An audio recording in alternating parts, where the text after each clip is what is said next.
Matthew 12. At that time Jesus went on the Sabbath day through the corn, and his disciples were an-hungered, and began to pluck the ears of corn and to eat. But when the Pharisees saw it, they said unto him, Behold, thy disciples do that which is not lawful to do upon the Sabbath day. But he said unto them, Have ye not read what David did when he was an-hungered, and they that were with him? How he entered into the house of God, and did eat the showbread, which was not lawful for him to eat, neither for them which were with him, but only for the priests. Or have ye not read in the law, how that on the Sabbath days the priests in the temple profane the Sabbath, and are blameless? But I say unto you, that in this place is one greater than the temple. If ye had known what this meaneth, I will have mercy, and not sacrifice, ye would not have condemned the guiltless. For the Son of Man is Lord even of the Sabbath day. And when he was departed thence, he went into their synagogue, and behold, there was a man which had his hand withered. And they asked him, saying, Is it lawful to heal on the Sabbath days? That they might accuse him. And he said unto them, What man shall there be among you, that shall have one sheep, and if it fall into a pit on the Sabbath day, will he not lay hold on it, and lift it out? How much then is a man better than a sheep? Wherefore it is lawful to do well on the Sabbath days. Then saith he to the man, Stretch forth thine hand. And he stretched it forth, and it was restored whole, like as the other. Then the Pharisees went out and held a council against him, how they might destroy him. But when Jesus knew it, he withdrew himself from thence, and great multitudes followed him. And he healed them all, and charged them that they should not make him known, that it might be fulfilled which was spoken by Esaias the prophet, saying, Behold my servant, whom I have chosen, my beloved, in whom my soul is well pleased. I will put my spirit upon him, and he shall show judgment to the Gentiles. He shall not strive nor cry, neither shall any man hear his voice in the streets. A bruised reed shall he not break, and smoking flax shall he not quench, till he send forth judgment unto victory. And in his name shall the Gentiles trust. Then was brought unto him one possessed with a devil, blind and dumb. And he healed him, insomuch that the blind and dumb both spake and saw. And all the people were amazed, and said, Is not this the son of David? But when the Pharisees heard it, they said, This fellow doth not cast out devils, but by Beelzebub, the prince of the devils. And Jesus knew their thoughts, and said unto them, Every kingdom divided against itself is brought to desolation, and every city or house divided against itself shall not stand. And if Satan cast out Satan, he is divided against himself. How shall then his kingdom stand?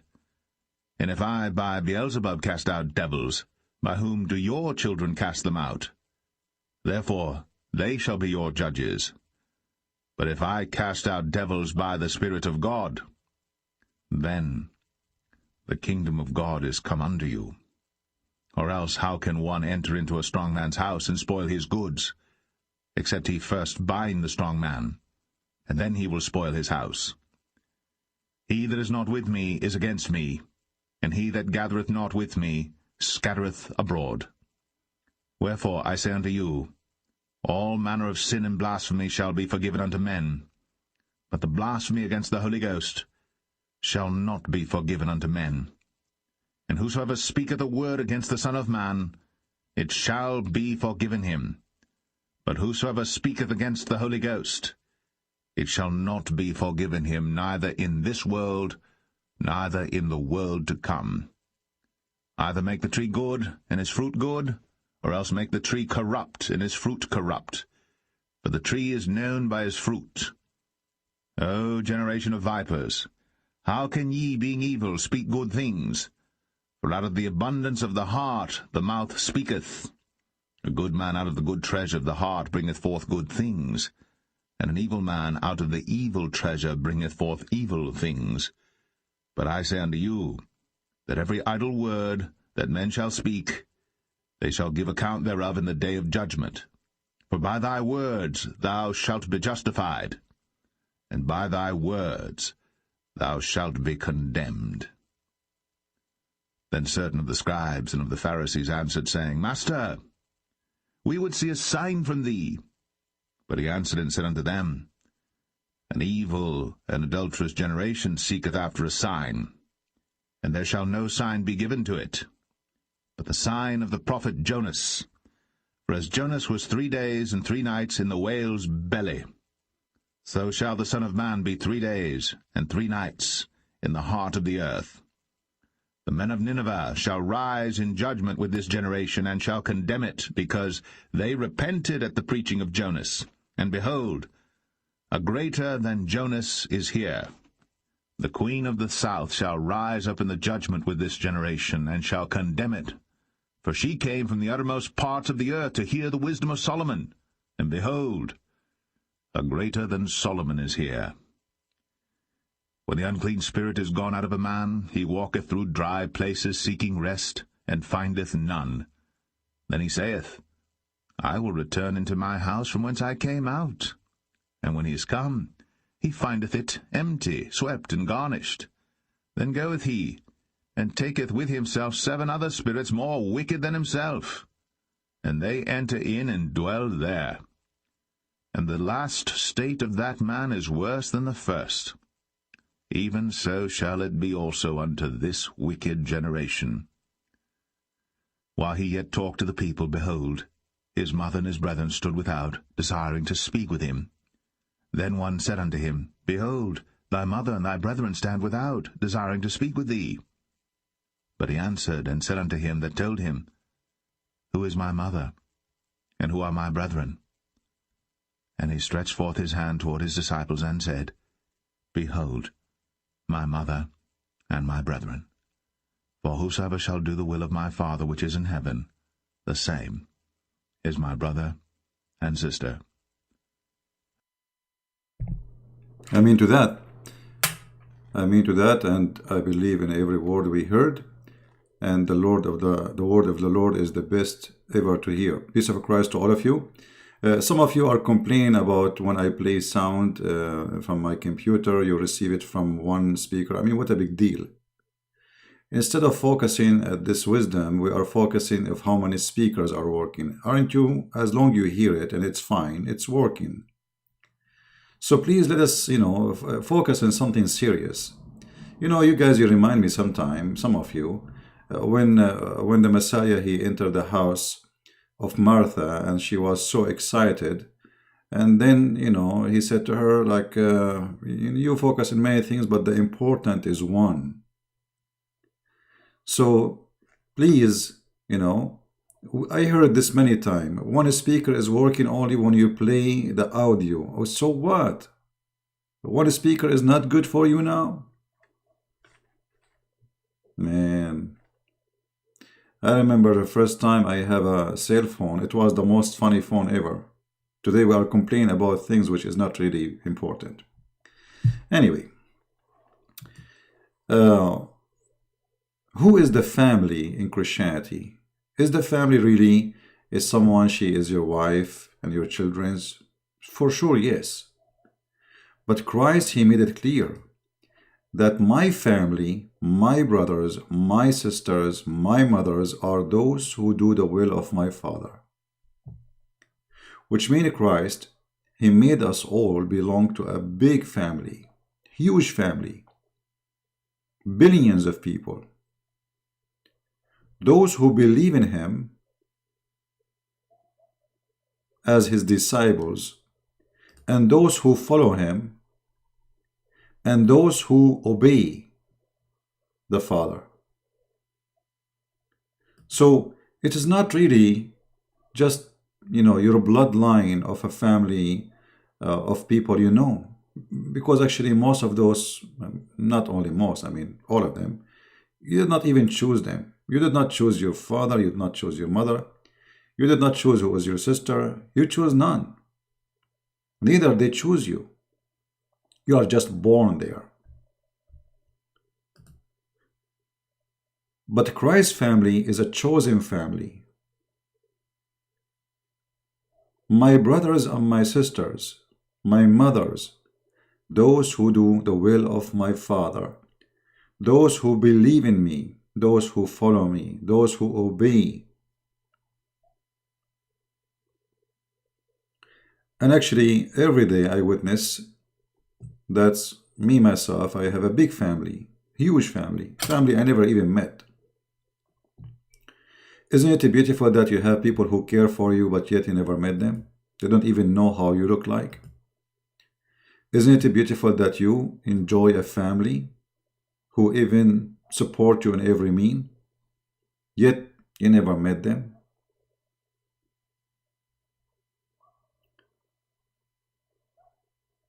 Christ, He changed our life, and He made us all one family. In Matthew chapter 12, we hear how the Pharisees and the Jews used to try to question Jesus, and they do somehow seem as Muslims today. Like, isn't it forbidden to do work in Saturday? Is it okay to heal in Saturday? This is what you hear from Muslims today. Muslims today, they focus in silly stuff like, you cannot ask a question about their God, but you can ask a question about shaving underarm. They spend the day speaking foolishness, but they don't never answer something serious or focus on something serious. And the Messiah, he always, I will use a Christian Prince language, got them busted. Sabbath was made for the man, not the man was made for the Sabbath. Those Jews in the time of Jesus, they are the same as the Muhammadan today. The book was made for the man, not the man was made for the book. The law was made for the man, not the man was made for the law. They practice it in the opposite direction. And guess what law they are following? A law of the devil. Allah teaching you beat your wife. It's okay to cheat on your wife. It's okay to lie to her. Because lying to your wife is cheating. It's just a form of cheating. Cheating is many ways. Cheating have many faces. And many of those faces that we try to give them legitimate names. Like a white lie. There's nothing called white lie and black lie. Good lie and bad lie. Why we color the lies? Lie is a lie.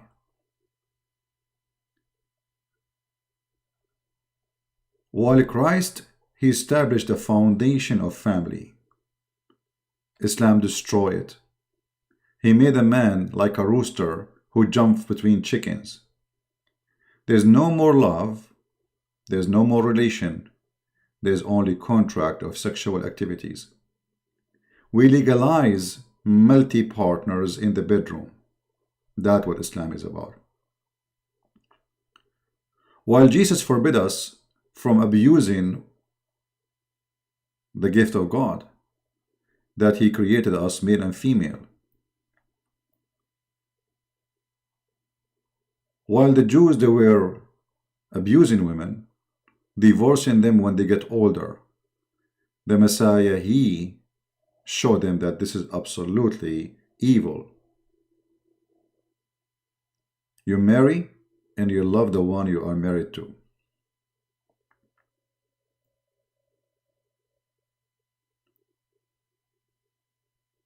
Many things we see around us proving to us that there is no better than Christ to listen to obey, and there is no more evil than Muhammad to listen to and to obey. Someone asking what Sabbath means. Sabbath is any day you designate to God. It doesn't mean Saturday necessarily, but it means Saturday in the same time. So if you designate a day, let us say tomorrow is Wednesday, and you say this day for God, that is Sabbath. So Sabbath is a day where a day of God. You have a Skype or no? Sure, I have a Skype. Are you Muslim, Mr. Muhsin? Are you a Muslim? My Skype is not open yet. If you want to call me, just, let me finish what I'm saying, and I will be happy to receive you.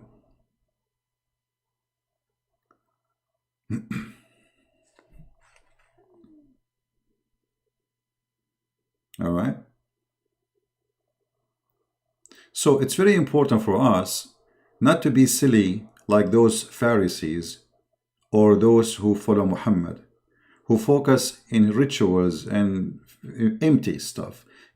Like there is some religions, if we can call them religion, they focus in the sound of the drum. And the drum make too much noise, but the drum is empty. So they make too much noise. This is why the Messiah, he exposed their hypocrisies. He said, don't pray like those who pray in the corners. As if he's talking about Muhammad and his religion. But in fact, at that time, he was speaking about the Jews, because they used to do the same as the Muhammadan do today. They go to the corner of the street and he start praying. So everybody from both sides, from both corners, will see him praying.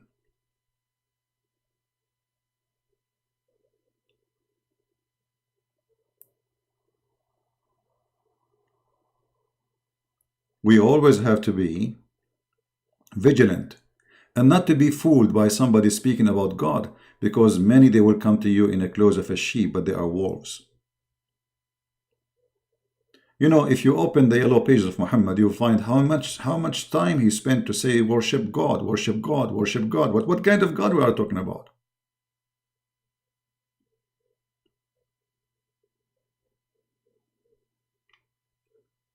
Anyone can bring a God as he wish.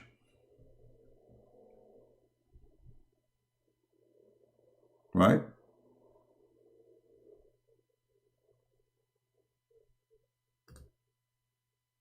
What God we are talking about? And how we define God? Who is God? Who is qualified to be God? You see, even the Muslims do not know even who is their God. They have no idea who is their God. All what they know, there is somebody, his name is Allah. He is living up in the sky. He is in the top of a big chair, very huge chair, and he is carried by 8 angels. He have a leg, he have 2 hands in the right side, he have a face, he have 5 fingers. That's all what they knew. Additional to that, if we study this God, we will find that he is the most fool, officially ignorant God, who think that the baby and the sperm is coming from the backbone of the man and the ribs of the women, who have no ethic to the point he promised us women with big breasts in heaven. I mean, aren't you ashamed even to say to a crowd, I'm going to give you women with big boobs? What kind of God this God is?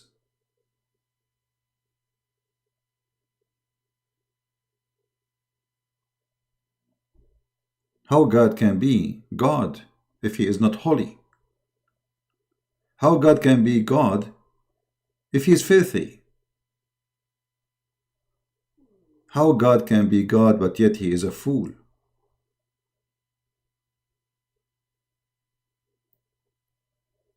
So today, it is Saturday night for me. It is Sunday for many who live in the East already. But it doesn't matter really which day we are. All days belong to the Lord when we are speaking about him. The Messiah, he said, every 2 of you mention my name, I will be between them, which means I will be the 3rd. It doesn't matter when you speak. Please be respectful. This is my first time in your podcast. Mr. Muhsin, you are welcome to stay. You are welcome to leave. Nobody is forcing you.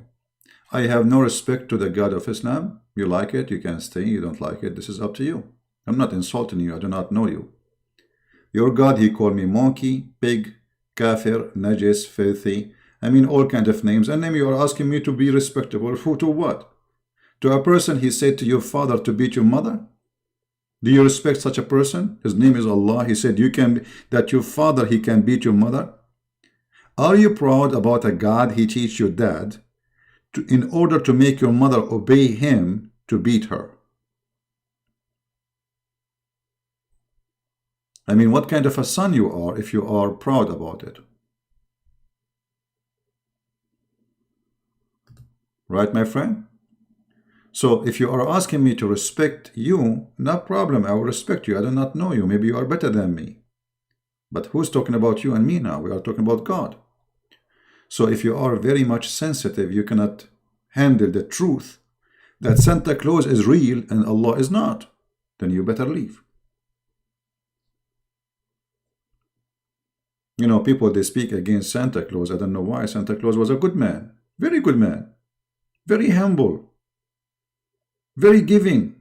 He spent his life giving. He gave his life to people. He spent his life making people happy. But Allah is not.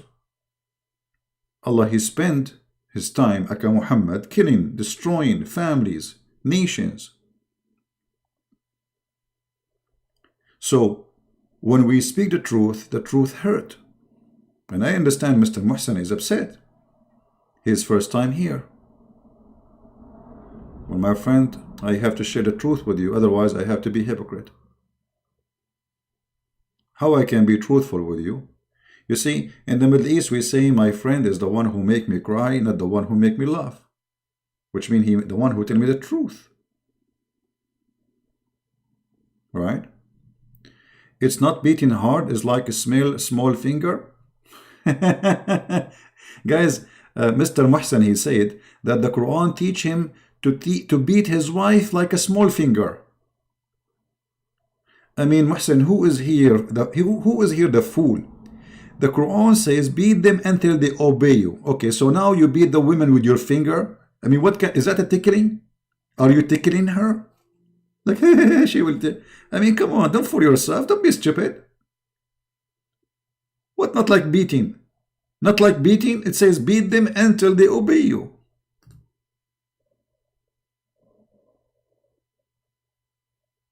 Use your brain, my friend. It's not like beating, guys. It's like, you know, using your finger doesn't cause pain.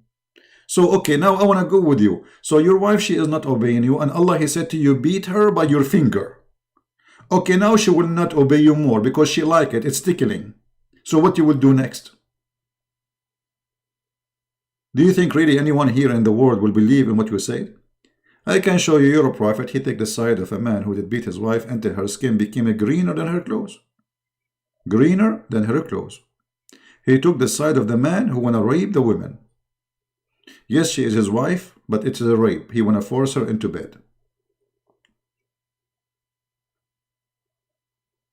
This is how the Muslims, by the way, I mean, I don't know this gentleman. Maybe he's a nice guy. Maybe he do not know. Maybe he's just copy-paste what they told him. But my friend, it's not true. And you know what? Let us make it a light beating. I mean, how lighter can be more than a spit? Do you accept somebody to spit on you? Can it be lighter more than this? It's insulting. It's a disrespect.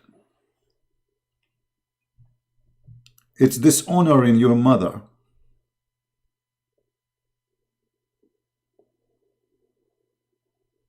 How you accept that?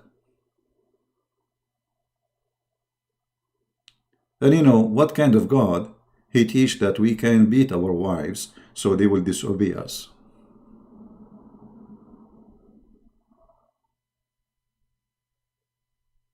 Right?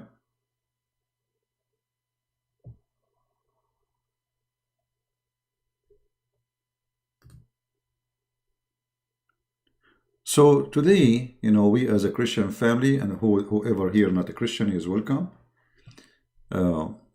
we celebrate the wisdom of Christ. And I wish all of you around me here so we can hold hands together and we pray. We pray to the Lord so He will open the eyes and the heart of those people who they are blind. You know, there is many people, they see the sun like us every day, but they don't see it.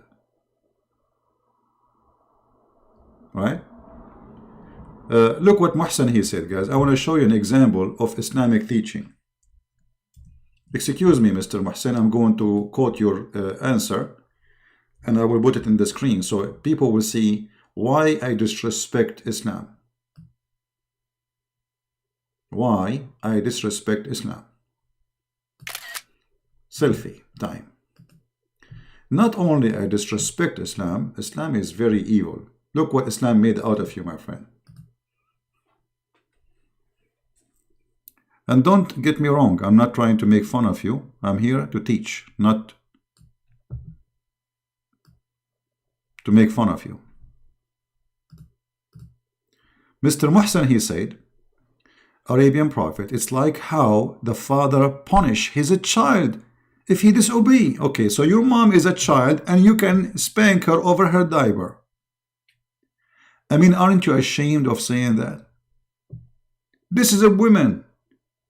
This is a woman. It's a human being. She is not a child who need your spanking. Shame on you. You just admitted that we beat and we treat our women as if they are kids. Oh yeah, I forgot, you Muslim marry kids. You have no family. You know, a family is a mother, a father, or a husband and a wife. And those husband and wife, they are sitting in one chair. In Islam, no. The man sitting in the chair and the woman, she bent over to spank her, to make her obey me. You know, in USA, if you beat a dog, you go to jail, my friend. I'm serious. You go literally to jail. In your religion, your mother, she will be spanked as if she is a little child. And that is a teaching of God. You must be very proud. I mean, I'm sure many women now, they will marry you because you are following Muhammad. I mean, how in the world any woman she will accept to marry a Muslim man who believes in such a garbage? First of all, a man who beat his wife is a coward and he have no dignity. Coward, you know.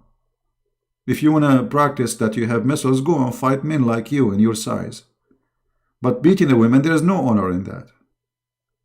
So it's a sign of a cowardness. It's a sign of a lack of intellect and intelligence. It's a sign of being ignorant and uneducated. It's a sign of being a fool and dummy and a garbage and low class. No real man will beat a woman. You know, if a woman, she is going to beat you, you want to defend yourself, I might understand. Okay, she is being stupid, violence, and she want to beat you, then you defend yourself. But this is the same for her. She have the right to defend herself too, if you are being the fool. But here we see one-sided religion, that the man, he can beat his wife. Why? Because this religion teach them that women are stupid and they have a brain of a child, so we need to spank them. In fact, what I see, that Muhammad, he have a brain of a turtle.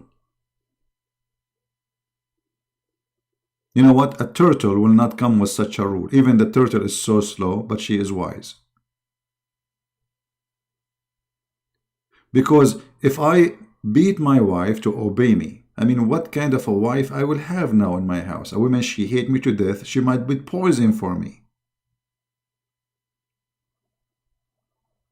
A woman, she is going to cook for me, sleep next to me, but she hate me to death. She can kill me. That is a very foolish behavior. Sometimes women became, my friend, all of those are excuses. Okay, I will go with you. Guys, look what Mr. Muhsin, he said. Let us take what Mr. Muhsin, he said. Another selfie.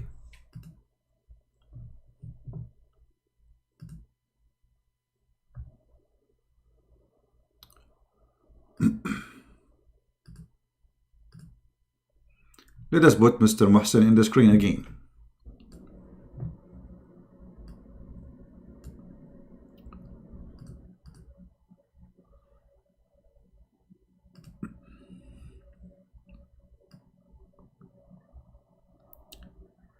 Look what he said.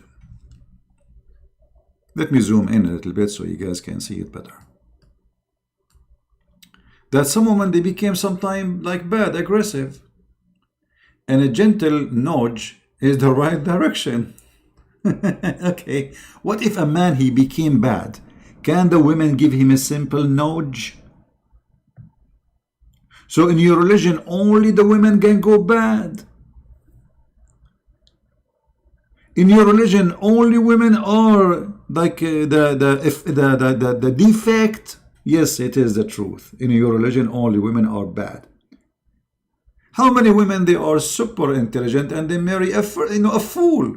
So now you are giving authority to a fool to beat a woman. She is a wonderful woman. Shame on you, Mohsen. Shame on you. In the year 2020, you believe that a woman who as you describe her, you know, I mean, okay, why? What she is doing? Can you tell me what she is doing? Why she deserve beating? I want to hear from you. Do you like to call me Mohsen? Do you like to call me my friend live on air? Give me an example why you want to beat her. Hold on. In the Bible, the man is the head of the house, but he is not the head of beating. There's a huge difference. The head of the house is the same as Christ. Christ, he said clearly that the same as the Christ, he gave himself to the church, the man, he gave himself to his wife. So he is the head of the house to sacrifice himself, not to torture his house. You see, Christ, he is the head of the church. He sacrificed himself to the church. He did not torture and beat his followers.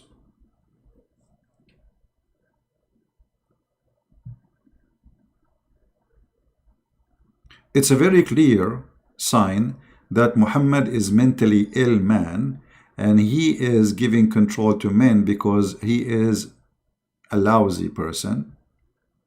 He just cares for warriors who want to go kill and suck blood and rape women. So why he want to give women rights? Who care about women? They are not going to go fight for him. Right?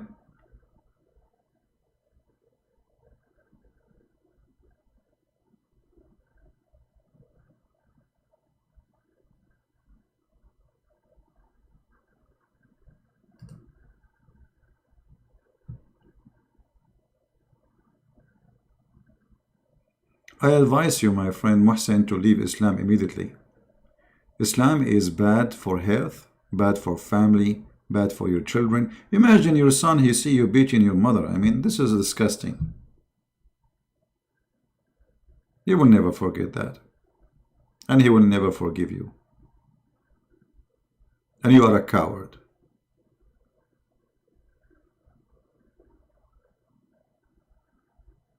And not only Islam, he allowed a man to beat his wife, Islam allowed a man to abuse his wife in many ways. As an example, if the woman, she refused to share the bed, her husband can beat her. But if the man, he don't want to sleep, it's okay. You know, look at this religion. The Muslim man, he can have 4 wives. But the women cannot have 4 husbands. The man, he can punish the wife, as chapter 4 verse 34 saying, and jail her in her room, and he will not sleep with her. But the woman, she cannot do the same. It doesn't matter how bad you are. Allah, angels, everybody is against women. Actually, I will show you, even our topic today is not about this, but I will show you an example, Mr. Mohsen, and I want you to focus with me. And I pray that you, before you leave today, you will accept Christianity, you accept Christ as your Savior. I want to go into the Quran, my friend, and I want you to read this with me.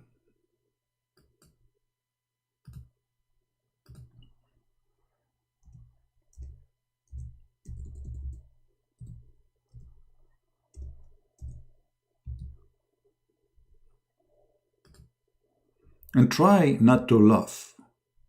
Try not to laugh. Muhammad was a very bad man with his wives, and he used to cheat and sleep with the maids in his bed, in their bed. The women, they have two parties like Democrat and Republican USA. And they made a strike against the filthy Muhammad. Look what Muhammad he do. Always he used God as a way to control. He could not beat them because one of them, she is the daughter of Abu Bakr, and Abu Bakr will beat the hell of him, you know. And you know, they are daughters of his companions. He need them. He don't dare to beat them. Actually, once he did beat Aisha, as the hadith said. But obviously, Muhammad is in disability. Look at the coward. Muhammad, he said to his wives, if you two, Aisha and Hafsa, turn into repentance to Allah, which is between two brackets, it's better for you. This is a translation. For your heart indeed is so inclined to oppose what? Between two brackets. I mean, this translation, they are adding words not there. Let me take it off. I will put different translation. I hate it when they put words between two. I mean, either translate it as it is or don't translate. If you two turn repentance to him, which means to Allah, your heart are indeed so inclined. He accused him to be kuffar. But if you back each other against him who? Muhammad. Listen to carefully what Muhammad he is going to say. Listen carefully as this disaster. Truly Allah and is his protector. Okay. I mean, the guy having fight with his wives. What Allah is his protectors? I mean, have you ever heard of a stupidity like this? Allah is his. Hold on, this needs some extra care. We cannot just go over it like this. This needs a special effect.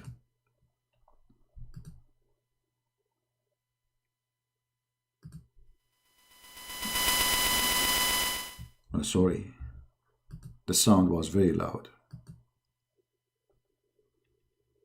If you two turn into repentance to him, your heart are indeed so inclined. But if you back up each other against him, truly Allah is his protector. And Jibreel and every righteous among the believers. And furthermore, the angels will back him up.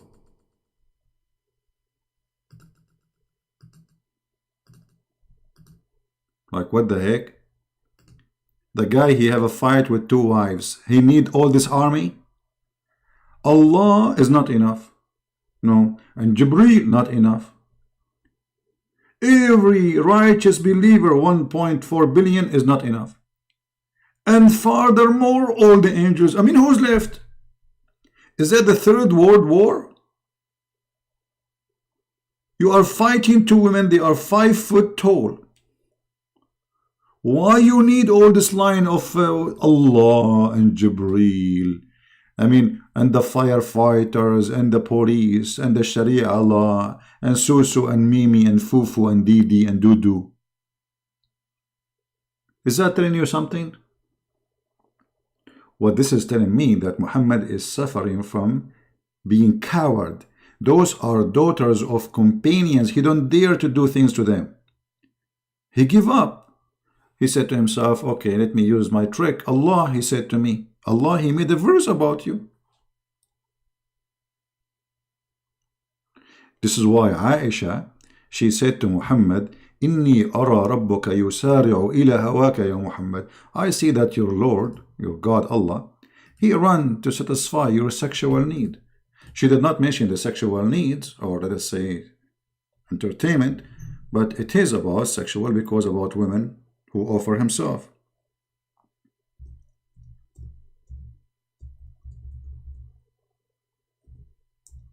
Let us see. Look what Aisha, she said to Muhammad. Aisha said, it seemed to me that your Lord hastened to satisfy your desire. Isn't it obvious that he is a fraud? What is the interest of God to make verses saying any woman she want to give herself to the prophet? The guy already have 13 wives.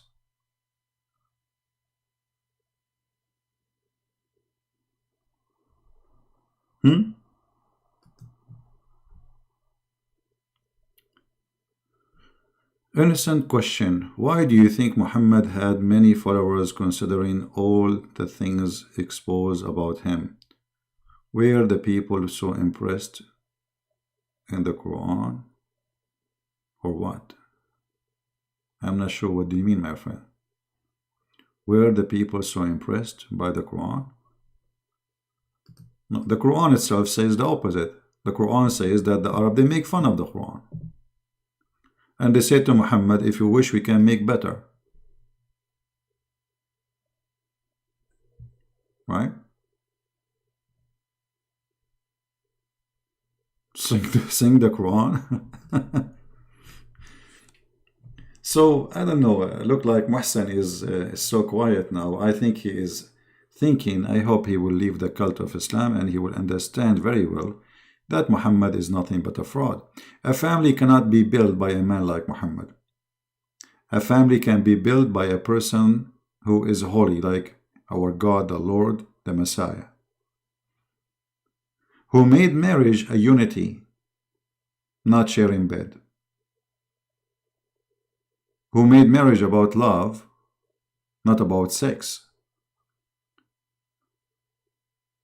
where he taught the Jews and us that the man, he will leave his parents, same as the women, and they will become echad, they will become one.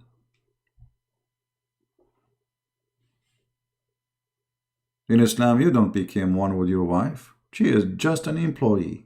You can fire her out anytime you wish.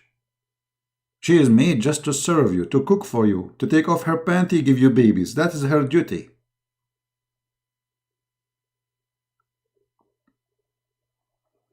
That cannot be from God.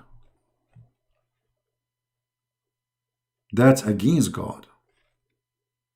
Even in the stories of the Muhammadan who they stole it from the Bible about Jesus, about God, about Adam, about Eve. How many Eve God he created to Adam? Why you Muslim believe in the story of Adam and Eve? Why Allah did not create 4 Eve to Adam?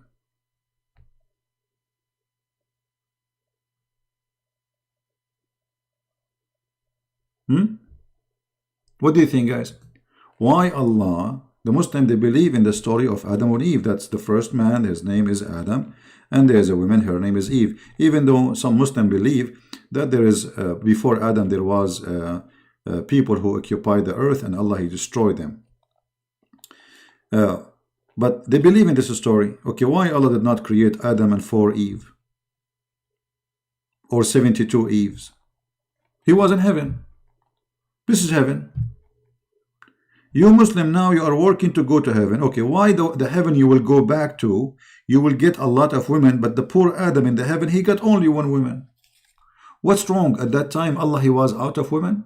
This is the only woman in the warehouse? And you know, one of the funny things about the God of Islam, that all the women he will create for the Muhammadan, they look the same. They have the same name, they have the same voice, they have the same height, they have the same face. The Prophet PPUH prophesied that Islam will come into every house, and it's happening right now. My friend, it's the opposite. It's the opposite. Islam will come to every house. People are laughing. And you know what? If Islam will come to every house, so why your prophet, he said Islam will leave every house? I mean, how stupid he is. One statement he says Islam will come to every house, and the other statement he says, okay, isn't it true that your prophet, he said that time will come and people will leave Islam, and even dogs will piss in all of the over the city of Medina, which means his grave too? Is that true? Or I'm making things up? Let us see some reference.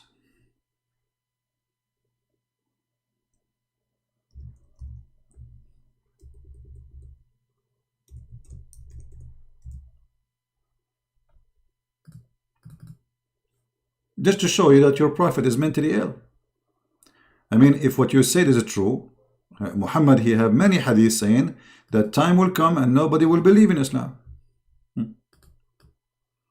And by the way, my friend, Islam is dying and shrinking. Don't you notice? You fool yourself by people who have no right to change their religion. Give them freedom and you will see how many Muslims will stay as Muslims. Yahya related to me from Malik, from Ibn Hima, whatever, blah, blah, blah, blah, blah, from Abu Huraira. The Messenger of Allah said, grant him peace, he said, Medina will live in the best way, until a dog or a wolf enter it and urinate on one of the pillars of the mosque.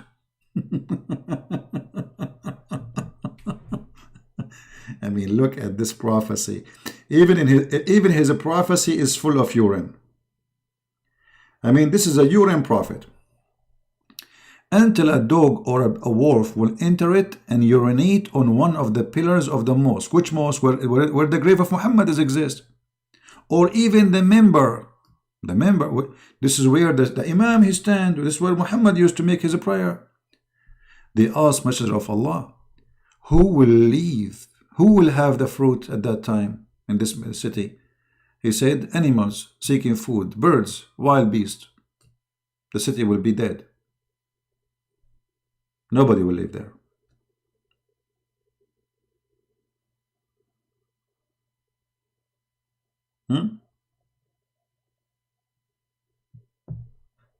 Your prophet, he have tons of hadith speaking about Islam dying. So which one of them? And not only that, I can show you from the Quran saying that the one who will be victorious is the one who follows Christ. Let us go to the Quran.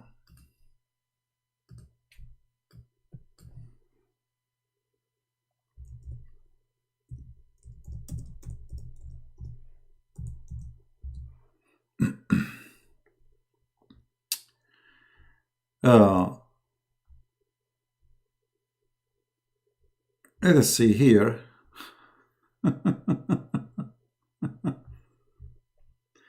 Oh boy. This is your Quran, my friend. Chapter 3, verse number 55. It says, behold, Allah said to Jesus, which is not exist in the Quran really. It says Isa. There's no Jesus in the Quran. I will take thee and raise thee into myself. By the way, it doesn't say I will take thee. It says I will cause you to die, mutawafika, and raise you to myself, and I clear thee from the falsehood. And those who blaspheme will make those who follow thee superior to those who reject faith to the day of resurrection. Okay, the one who follow who? Follow thee. Who is thee? Guys, this verse here is speaking, who is thee? When I say thee, speaking about Jesus, right? Okay. So those who follow Jesus will be victorious until the judgment day. That destroy all the cult of Islam. Because the Muslims, they say, there is nobody true Christian anymore. The Bible is corrupt. Christianity, the real Christianity is gone. But here it says that those people will be superior to those who reject faith until the day of resurrection.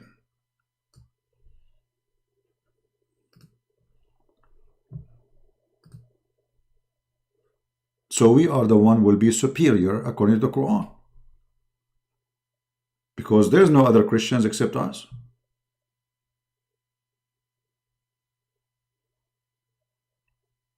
Right? When you say Islam enter in every house, we die laughing, my friend. After all the money they spend in America, I mean, if you look at the number of those who converted to Islam and those who leave Islam, you will see that you are spending, you made zero. It's like somebody, he spent 20 millions and then he earned 5 millions. No, my friend, you Muslim, you don't follow Jesus, you follow Muhammad. Don't lie to yourself. When Allah, he said that to Jesus, he said that to Jesus in his time, according to the story. وَإِذَا قَالَ اللَّهُ يَا عِيسَى إِنِّي مُتَوَفِّيكَ. He spoke to Isa in his time, not later.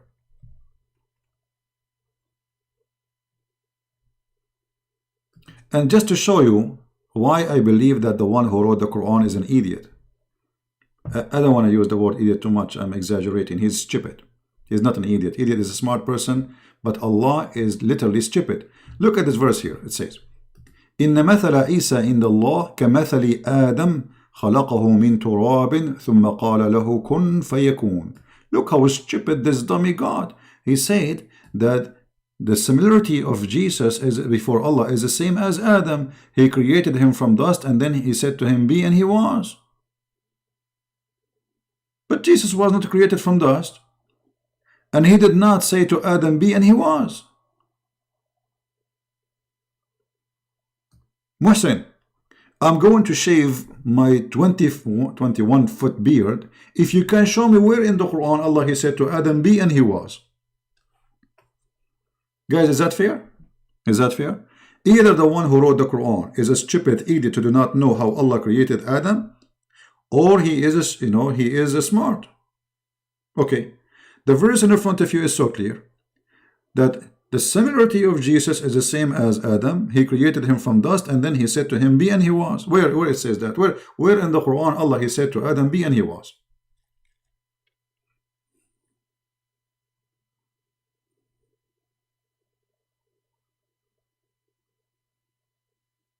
Where? I'm putting it in the screen. Guys, look at this. You are putting it in the screen.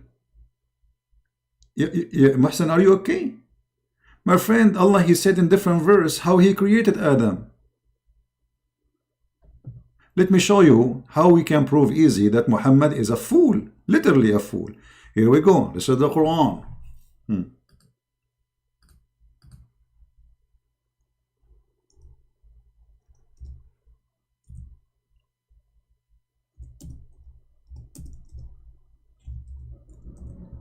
Read and laugh. Chapter 15, 29, chapter 38, verse number 72, saying the same garbage. How Allah he created Adam. First, he made the mud. How do you make a mud? You bring water and dust. Then you make them, you mix them. Then, and when I have fashioned him, he did what? He fashioned him. And then he breathed into him. And he became a living creature. Where is B? Where is B? Are you there, Muhsin? Do you see anywhere Allah he said be, and he was? The story in front of you. He made mud. He mixed sand with water.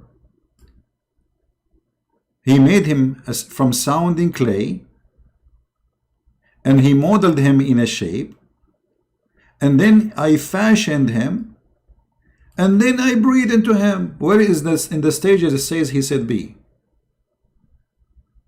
Yes, Allah said be, and this process happened. Where? Show me. Like, where? Okay, so Allah he said be. Do you see it where it says be? Where he said be?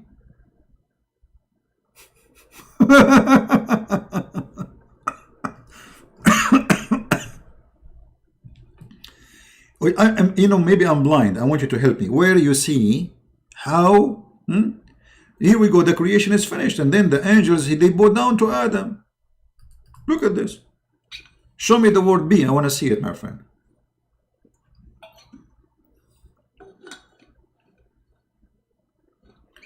But no, this is stupid. This is a contradiction. You see, I'm showing you the two so I can show you contradiction. Because either he created him by B, or he created him in stages, making modeling, and then breathing, and then there is no B. You see, if Allah he said here, after he breathed into him, he said be, and he was, then it makes sense. Okay, both of them saying that, but it doesn't say that. Does it have to be all in one place? No, it doesn't have to be in one place, but this is here how he created Adam. This is how he created Adam. That's it. Secondly, how Jesus is the same as Adam. Was Jesus created from mud?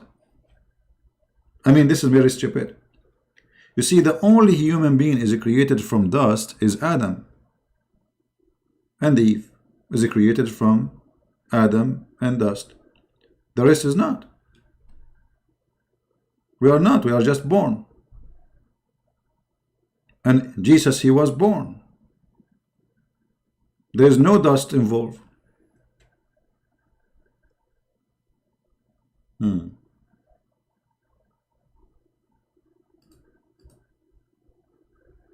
So it's a very stupid to compare between Jesus and Adam, because they share nothing.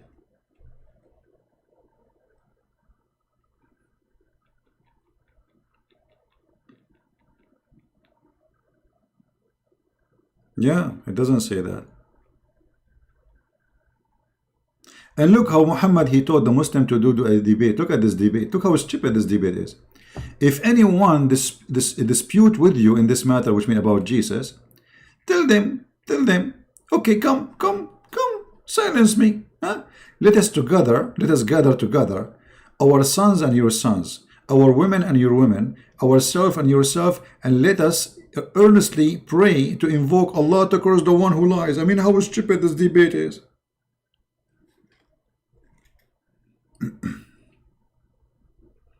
Exactly. And even Allah, when he was creating Adam, he said to him, finish me, Allah, before the sunset. Adam was worried about finishing him late. Adam and Jesus were mentioned 25 times in the Quran. Well, hold on, I don't know. You see, you Muslims are really funny. Guys, Adam and Jesus, they are mentioned 25 times in the Quran. All right.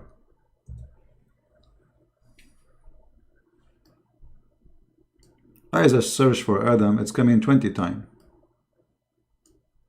Let me open a different website, which is more, have a better search engine, where we can, I mean, even the way they try to prove to you, it's a childless. Let us say, for the sake of argument, a Christian prince, he mentioned 25 times, and Muhammad, he mentioned 25 times. That's mean I am the same as Muhammad. That's stupid, my friend. I mean, this is really, really silly. But I will go with you.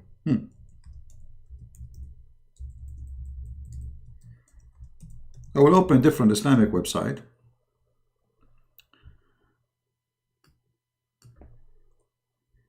And do your silly way of approving yourself.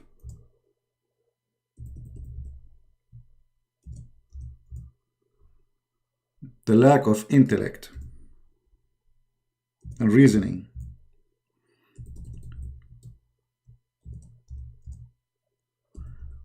My keyboard is stuck. It's not the, sometimes like I don't have an Arabic keyboard, so I have like the keys. So you type in English, Arabic, you look for Arabic. Okay. I just went to this website.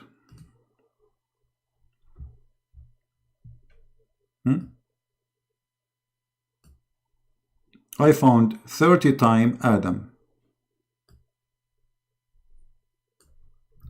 Chapter 2, verse number 31, just to check that this is true. Chapter 2, verse number 33. Chapter 2, verse number 34. Chapter 2, verse 35.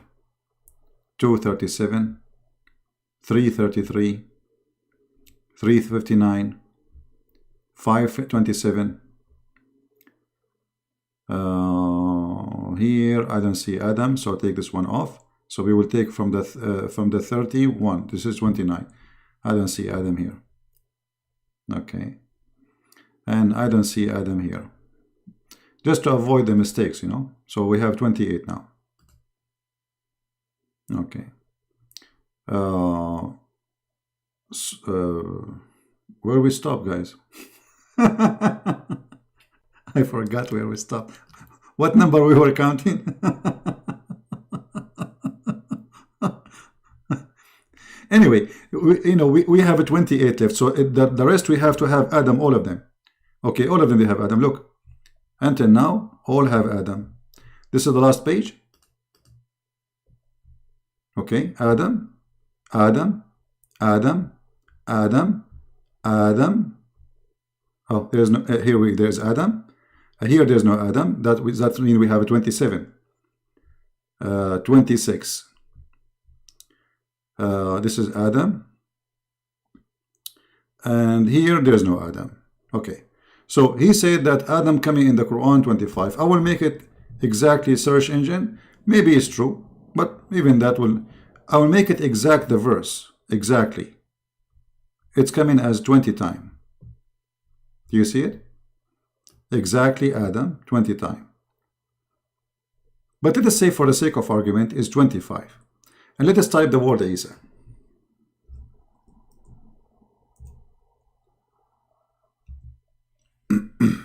16 times. Let us type any word. 25 times. Yeah. So let us say that Adam and the Isa and they are coming 25 times equally, you know, as he said. That is a proof that Adam is the same as Isa. This is your proof. There is nothing actually to share between Adam and Isa. Isa, according to Islam, is born. Adam is not born. The Messiah never commits sin. Adam commits sin. The Messiah is right now up in heaven. Adam is dead. So what they share together? Nothing. So they cannot, you know, they could not find something really to be, you know, and even your God, he said, the similarity between Isa and Adam that he said to him be. So because you are bankrupt, you are trying to find a way to make him like Isa. If we type La Isa,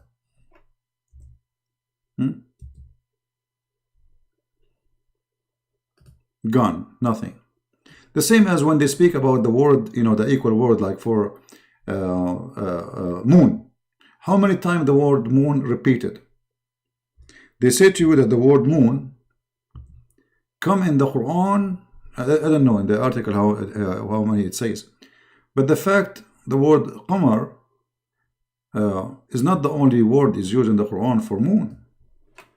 The word shahr is a word mean moon. Shahr. Shahr is not a word mean month. Today in the language in Arabic they use it as a word mean month. But shahr is an Aramaic Hebrew word mean moon.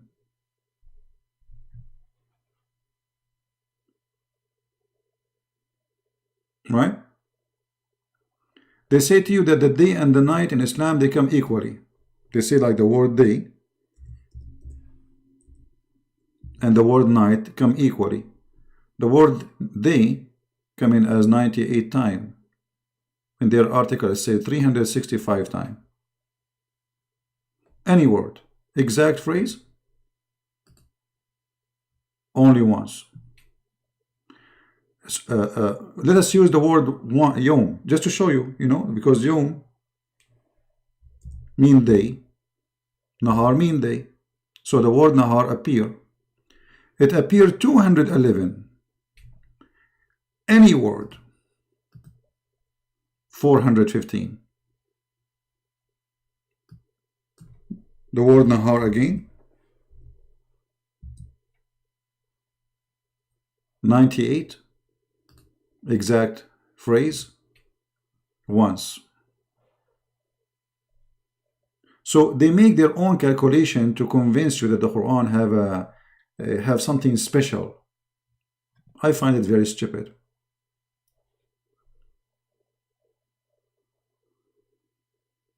How many times the word Allah is repeated and how many times the word shaitan is repeated? Shaitan 4 times.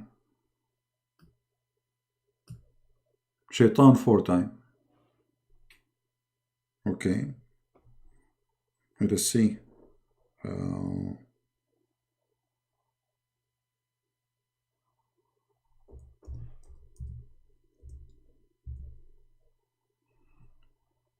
Yaqub 4 times. Does that mean Jacob is the same as Shaitan?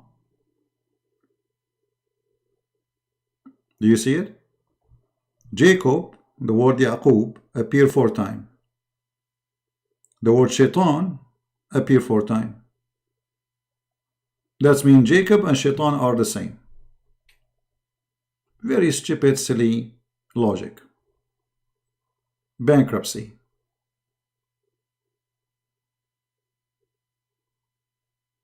Totally bankruptcy.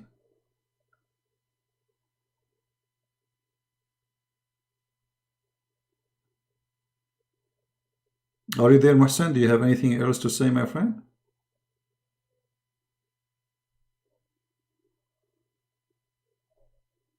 Do you have anything else to say? This is what you have, like Isa is 25 and Adam is 25, that's it? That's what you have? That's the best you can in Muslims you bring to us?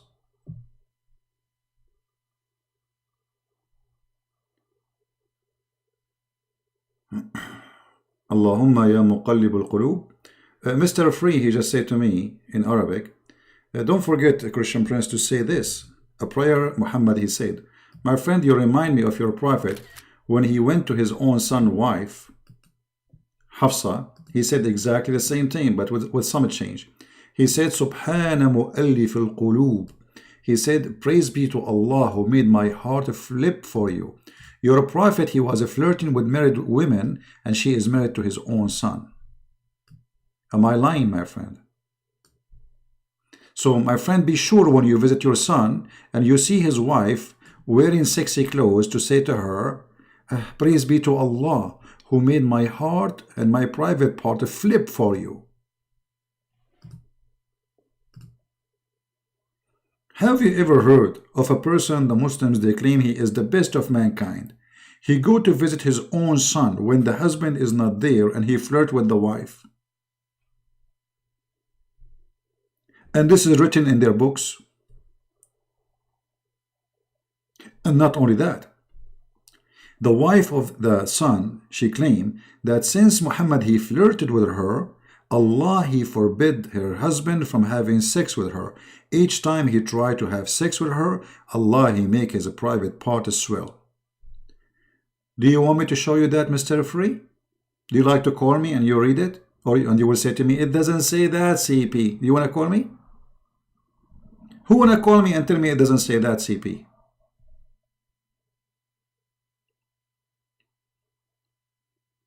Do we have any Fifi here? Who want to call me and get me busted that it doesn't say that, CP? That Muhammad, he flirt with the wife of his son, and Muhammad, after he flirt with the wife of his son, Allah, he made a miracle. He made the private part of the husband swell.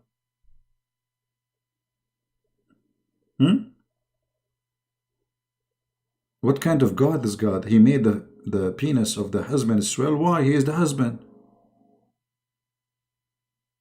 If Allah is God, he should make Muhammad penis swell, because he is wishing to have a wife, she is not his. Isn't it true? It should be the opposite. So Allah, he make the penis of the husband swell, not the one who is flirting with the wife, the stranger.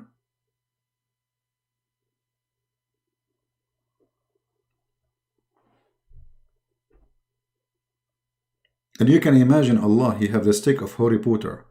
The poor husband, he come back home and he want to sleep with his wife. He take off his pant, he go to bed, and then Allah, he hit him with the hammer. And the poor guy, his private part is not functioning no more. The more he get close to his wife, his penis is swell. He stay away, his penis go normal. It's a miracle, brother. It's a miracle. The miracle of the penis. While Jesus making the blind see, the dead raised from death, the one who cannot walk, Allah, he was making penises swell. Is that true, Mohsen? Or I'm lying, my friend?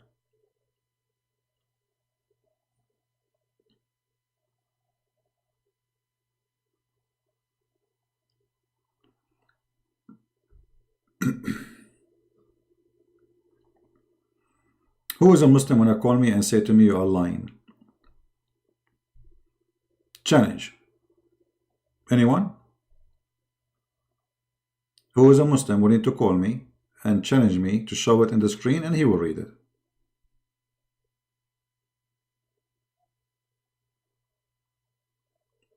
Anyone?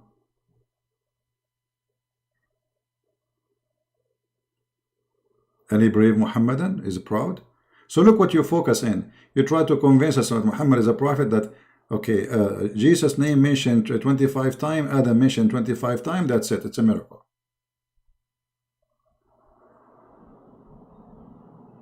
This is the proof that Muhammad is a prophet. I will make a book and I will write your name 25 times,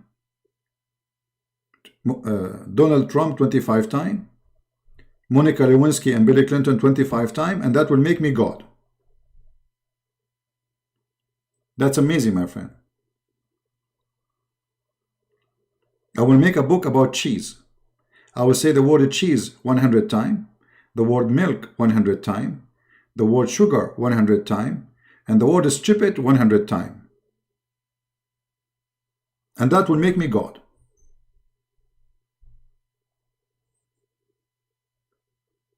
This is the logic of the Muhammadan.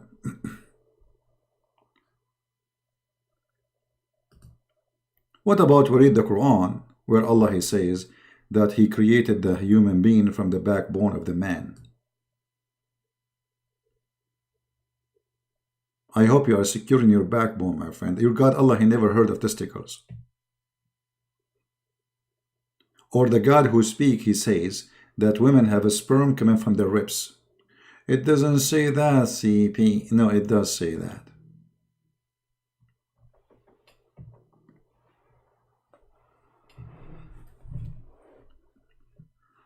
Or what about a prophet? Sorry. I apologize. I tried to hold it. Hold on. Allah, He loved me now. Have you ever heard of a God He loved those who sneeze? Finally, Allah is satisfied with the Christian prince. Look at this wisdom. Mr. 25. إن الله يحب العطاس ويكره التثاؤب. Allah, He loves those who sneeze and He hates those who do yawning. Do you see it? This is religion, my friend. This is a prophet of God talking, or somebody taking too much hashish. So now Allah, He liked me because I sneezed. It was a very strong sneeze, by the way.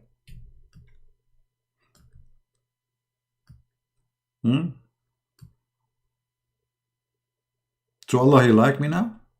Do you think Allah now He's sending me like a gift or something because I was sneezing? Is that His entertainment? Like, you know, we watch action movie, Allah, He watch a sneeze movie? It says here, Allah, He loved those who sneeze. And He hate those who He dislike yawning. When a man, he say what does that mean? When he's yawning.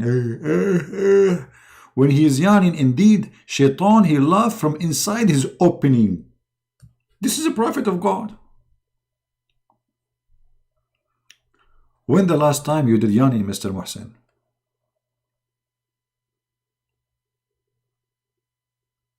So instead of looking for 25 Jesus, 25 Adam, look at the 25 stupidity here. This is God. God, Allah, He told Muhammad that He liked the one who sneezes. So Muhammad is sitting in his house, and then Allah, He called him, taradan, taradan, taradan, taradan, and Muhammad, he answered, hello? Is that Muhammad? I told you, don't call me. Hold on, Muhammad. I told you, this is the Christian prince. And I told you, Christian prince, once at a time, don't come inside my house. I have wife here. I'm very jealous. Hold on. I'm not Christian prince. Are you sure? Yes, I'm not Christian prince. I am Allah. Oh, Allah, forgive me, please. Please forgive me, Allah. Forgive me, please. Forgive me. Forgive me, please, Allah. Listen. I want to tell you a secret which is personal. I'm listening. I love those who sneeze. Oh, okay. And I hate those who yawn. Oh, okay. I promise you, Allah, I will never do yawning. Sorry, I just did it. I just told you I don't like the one who yawn. And you are yawning? Forgive me, Allah, please forgive me. I don't mean it. I mean it. I'm going to sneeze immediately. Hatchu, hatchu, hatchu, hatchu. This is God. This is a conversation between God and his prophet. Allah is revealing his top secret, that he likes sneezing, he hates yawning. And you are focusing in Isa and Adam mentioned 25 times in the Quran. This is what make Allah Allah for you. Actually, this voice call between Allah and Muhammad needs some sound effect. I mean, even the Muslim will not accept Muhammad. I'm going to reveal a secret for you. I love sneezing. And I love those who sneeze.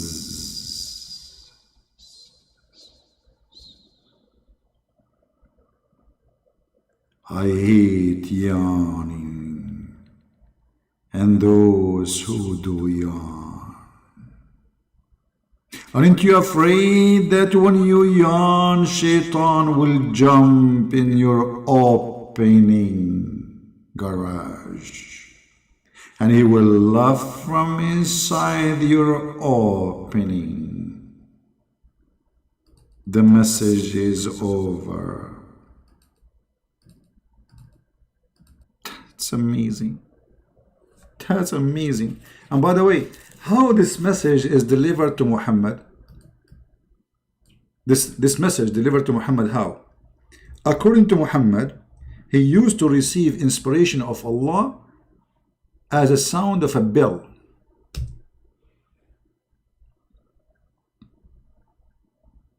Sound of a bell? Yes, brother. Do you see it? And this is Sahih al-Bukhari, so you cannot say it's weak.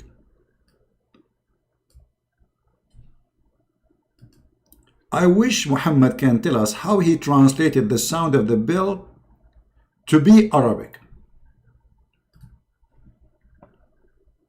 We have to admit that Islam is a very, very advanced. Long before the Western they discover this.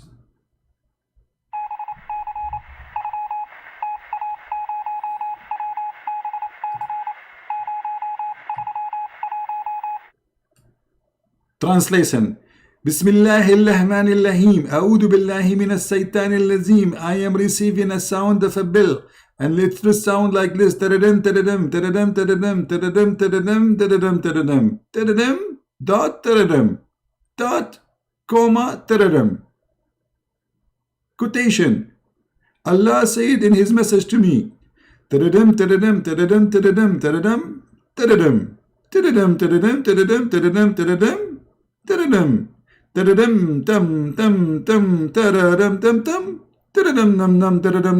tadadam, tam, tam. Translation. I say to you, Muhammad, any woman she wanna give herself for you, she is more than welcome. And now this is the only privilege for you. Translation.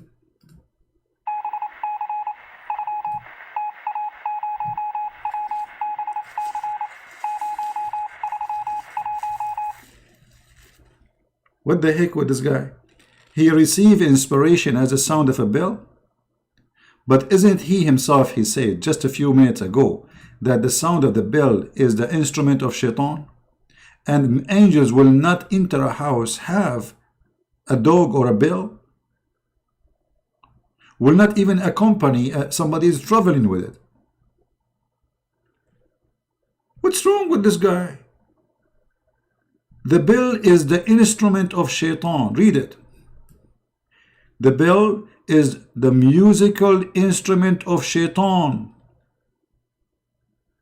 So how the bell is the musical instrument of Shaitan, yet Muhammad receiving a sound of a bell as revelation?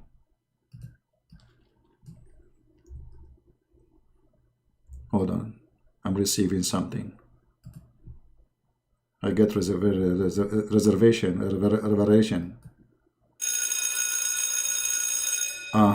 Okay. Okay, guys. I just received a revelation from Allah, and He's saying to you that the gas price is increased. Okay?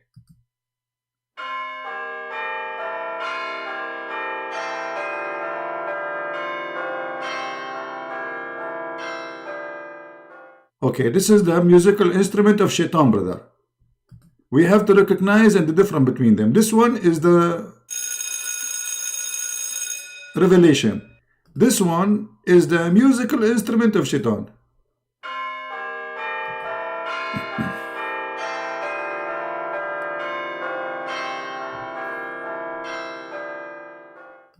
But remember, brother, the name of Isa mentioned 25 times in the Quran, brother. That's what is matter, brother. The rest of the stupidity is not important. And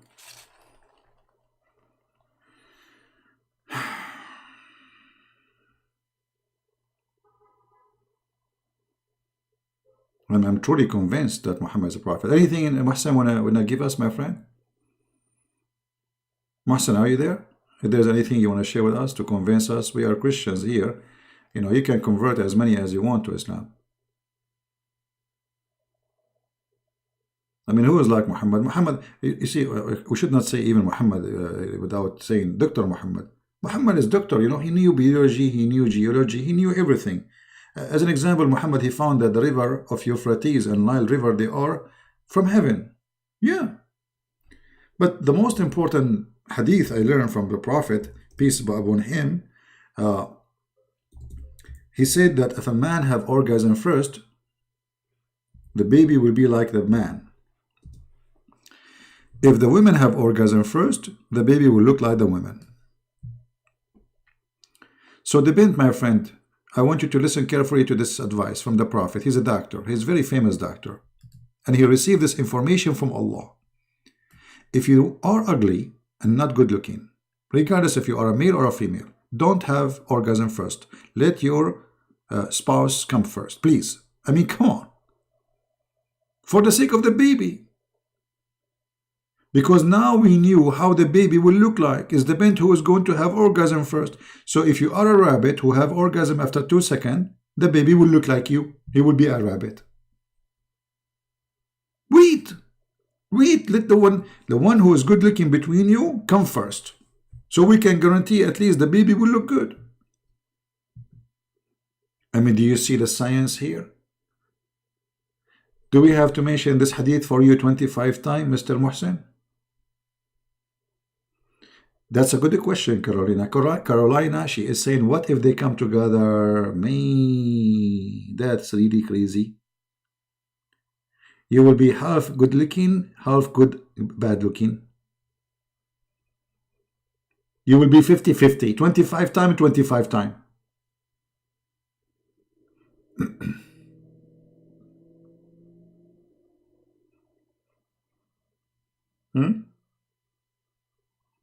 That's pure science, my friend.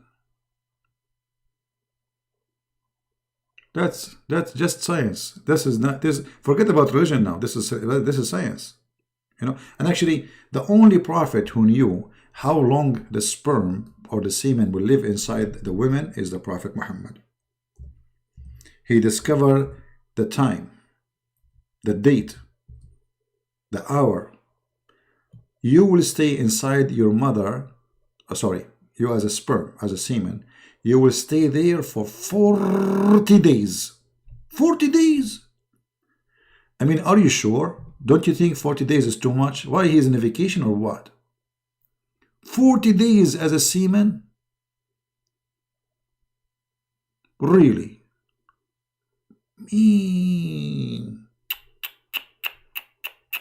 Look, the hadith, look, brother. And look here in the translation, guys, the translation.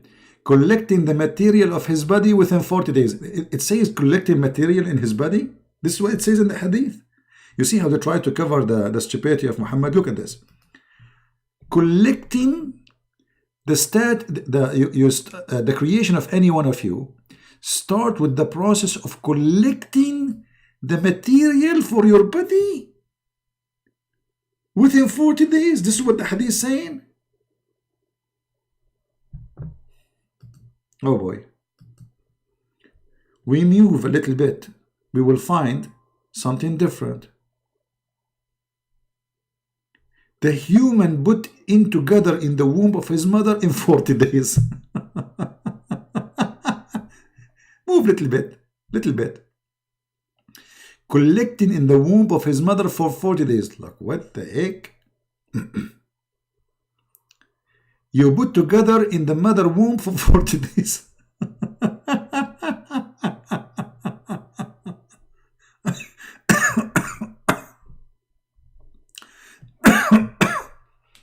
Let us go from the beginning and see how the story changed.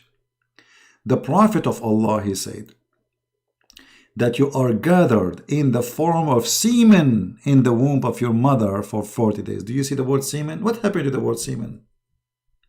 How the word semen is gone. Semen. And it doesn't say womb, by the way. It says button, which means belly.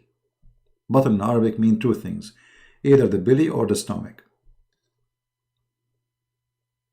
40 days as a seaman. Why? Your vacation? Is that Alibaba and the 40 thief?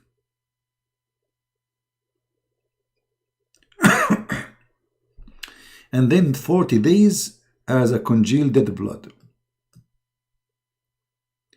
The Abdul said the Arabic does not say that. It's here we go. It's in front of you. No, here we go. Let's show the Arabic.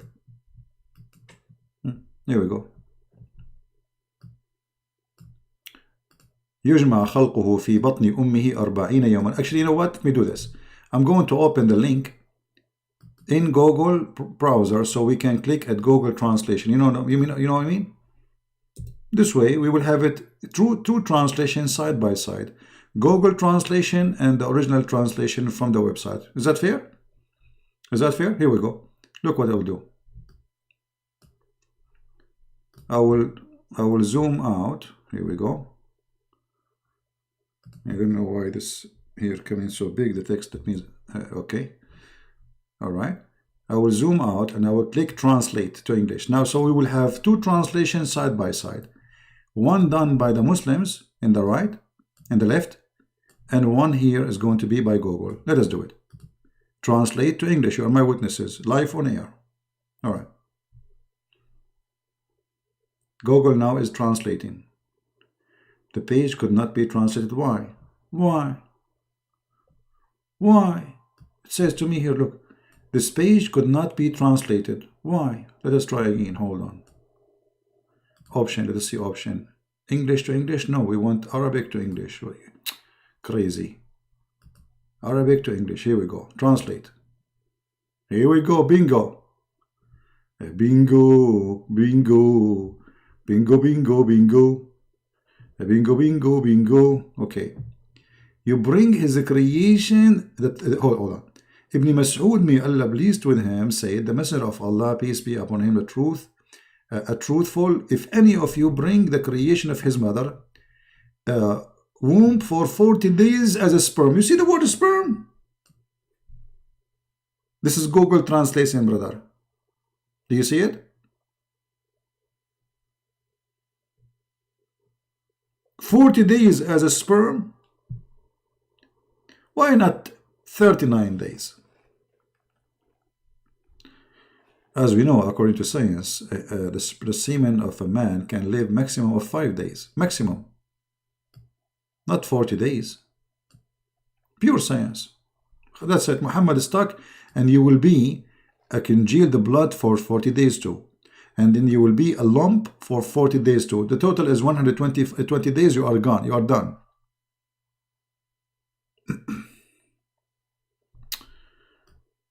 All right. Well, I don't know. We changed the topic to talk about to the Muslims who they are here, but look like Muhsin is gone. I don't know what happened to him.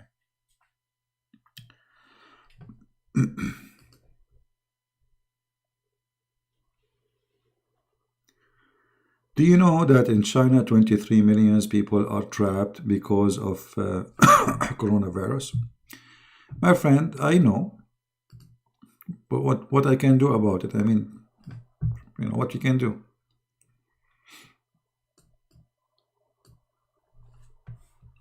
You know, through history, human beings, they used to suffer a lot from bacteria and viruses, and millions of people die. So now we are lucky that there is science is way advanced and they can fight it. So let us hope that this one will be the same as the one before it, and they will be able to fight it.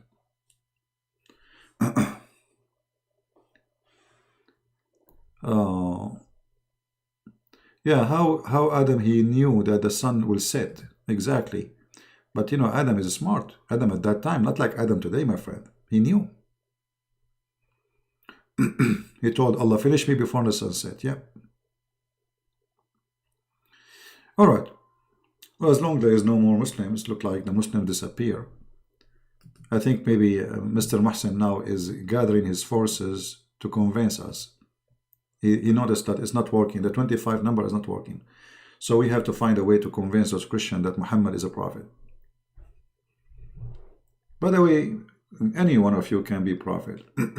So just say any stupid things, and after 1,000 years they happen, they will say you are a prophet. You said that 1,000 years ago.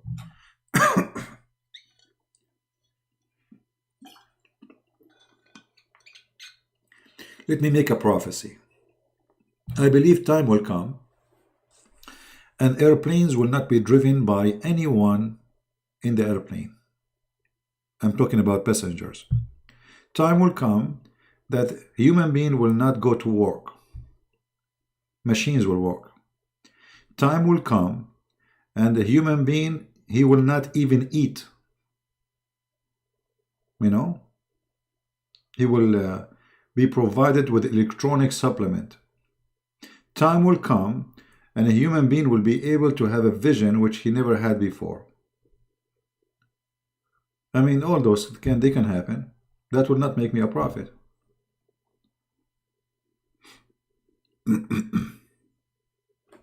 Right?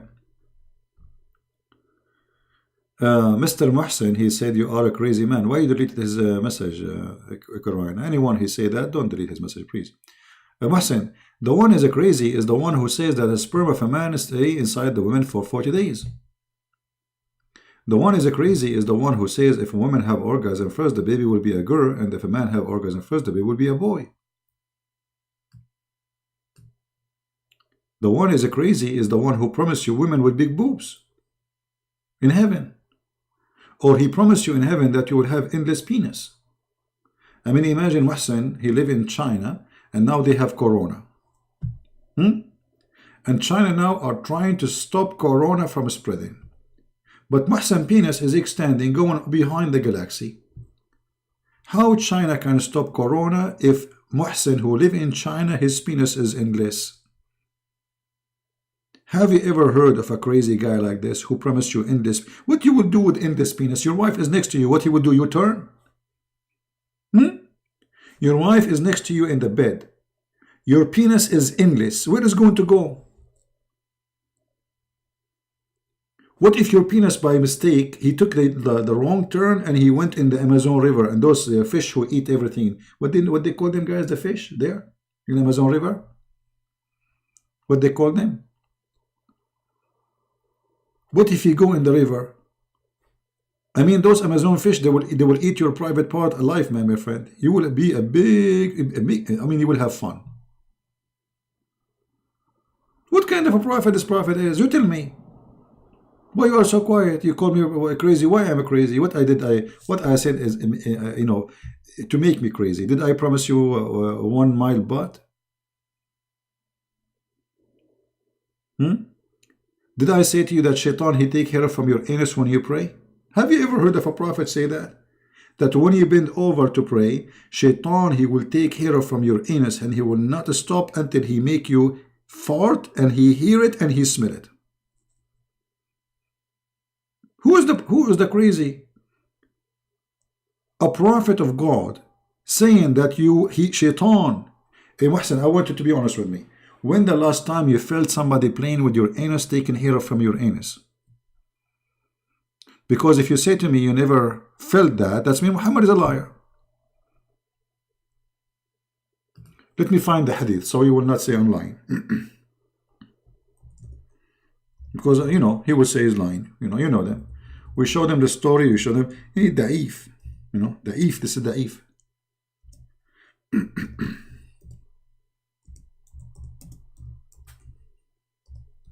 Let us see who is the crazy.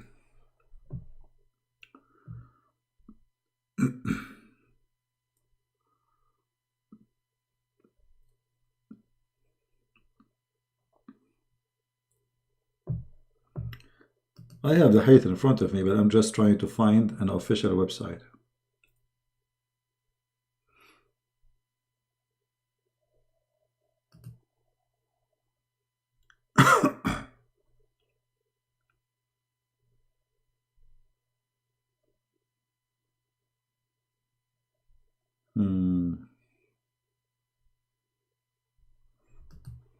Let us see.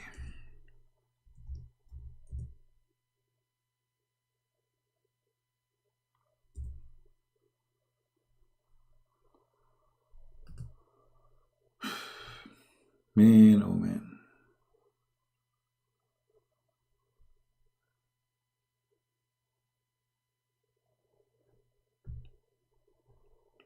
Actually, I found many videos. I wish I can play them about scholars explaining how shaitan, he take hair from your anus when you pray.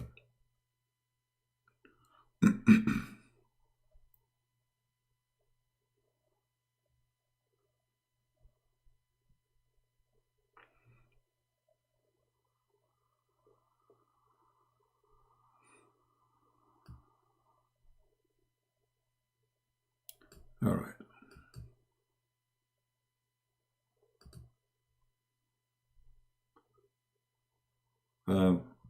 The funny, I'm finding the hadith in Google book. In Google book, you cannot translate the page. Let us see this one. Here we go. We found it in different website. All right.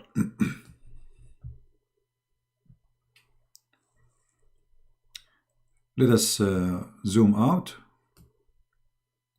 and translate. إن الشيطان ليأتي أحدكم وهو في صلاته فيأخذ بشعرة من دبره فيمدها فيرى أنه أحدث فلا ينصرف حتى يسمع صوتا أو يجد ريحا. Shaitan, he come to you when you are praying, and he will take hair from your anus, dibruhu. فيمدها فيرى, so he will straight the hair out. He will pull it out. And then he wait until you fart, and he will not leave until he hear it and he smell it.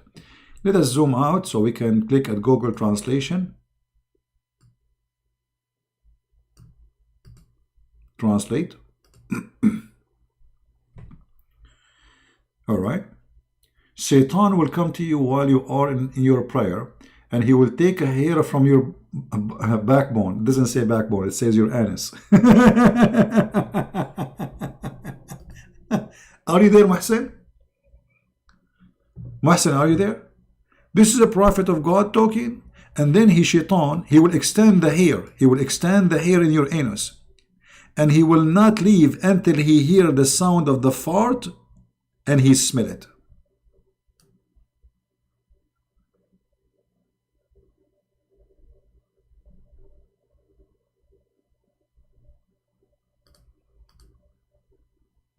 What do you say?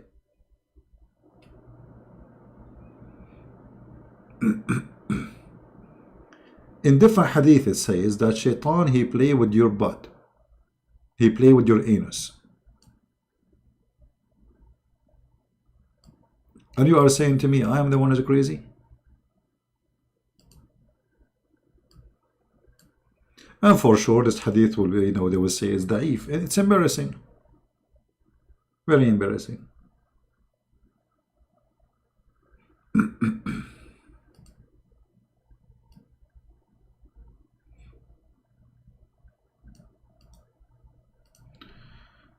All right.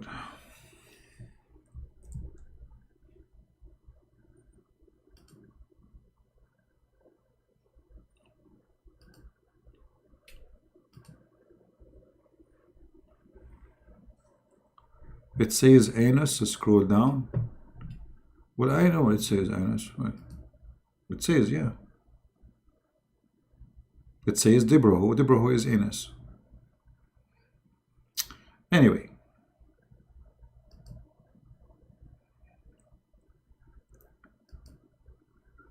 So, my friends, as you see, like, it's a shame we are talking about Muhammad when supposedly we are going to talk about Happy Saturday and Sunday.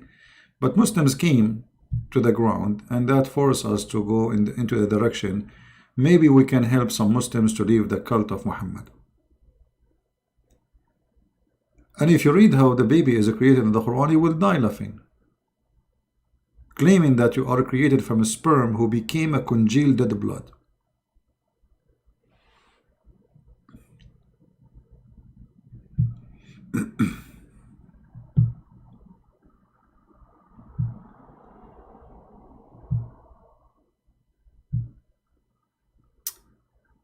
All right. Well, the important for us, I mean, Islam is so clear to us, I mean, it's very easy. And I'm very thankful, by the way, that we have those books, because many, they can get confused, and many, they are weak. Satan is very powerful. Until now, there are some people, they might believe in Muhammad as a prophet, and even they will see somebody converting to Islam. This is how foolish a human being can be. I mean, if a fool like Muhammad can fool you, how fool are you? Seriously, how fool are you if a fool like Muhammad can fool you? How fool are you to believe that there is heaven full of women and women have no panties and their legs is up waiting for you if you say Shahada? What about Allah? He sent me some of those women right now.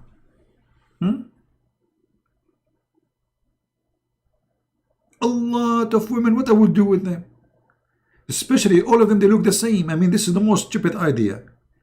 Guys, imagine you have a million wives, 10 million. All of them, they look the same. They have the same voice, the same eyes, the same face, the same hair, the same height, and even the same name, Hur. You say Hur, everybody say me? I mean, this is the most stupid idea ever. It's boring. It's stupid. Who need all those women who they are one woman? Because simply they are one woman.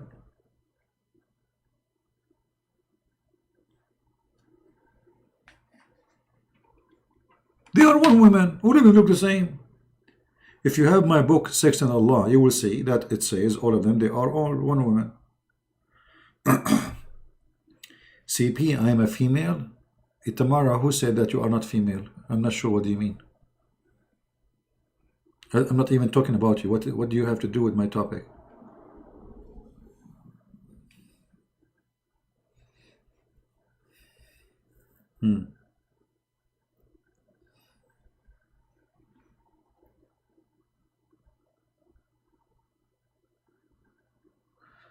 Yeah.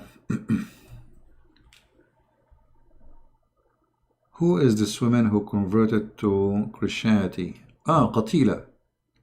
Well, this woman, she married to Muhammad. The Muslim, they said he married her, but he did not, she did not move to his house. And then she looked like she discovered that Muhammad is a fraud. So she left him and she married a Christian man.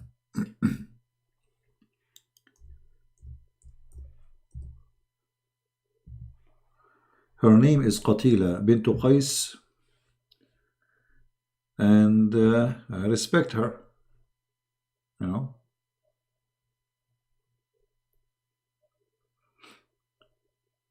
And she became a Christian.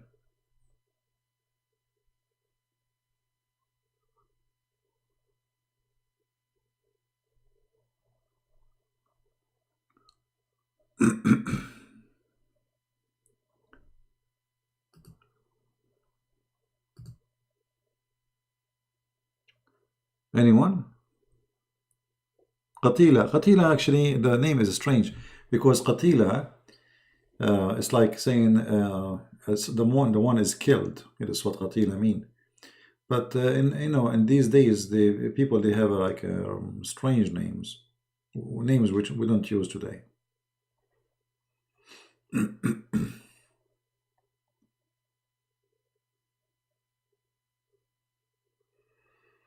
Who wanna call me? Reference? Okay, well, let us see if I can find you something in English. Qatila, the wife of the Prophet. I'm searching just in English now. See if I can find you something to share. Otherwise, everything I have is in Arabic.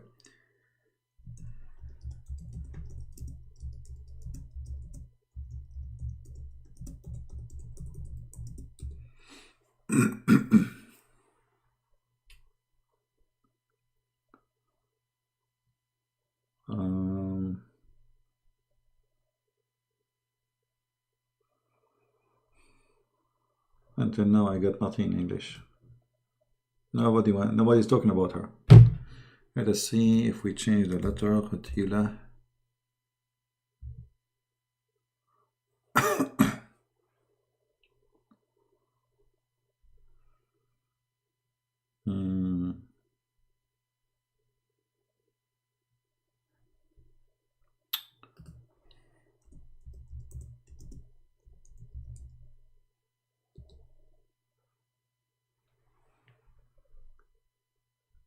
Yeah, nothing in English. Well, look like I have only to give you something in Arabic, and then you have to use Google Translation.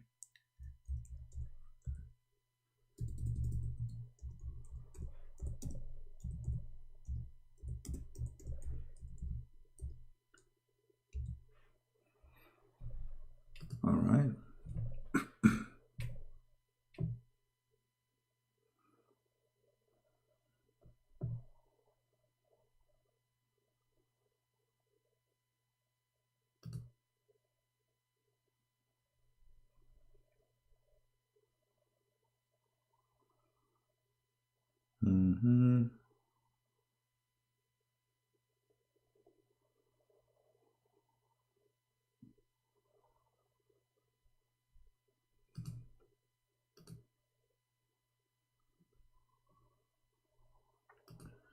Many website. I'm trying to find you something easy to use Google Translation.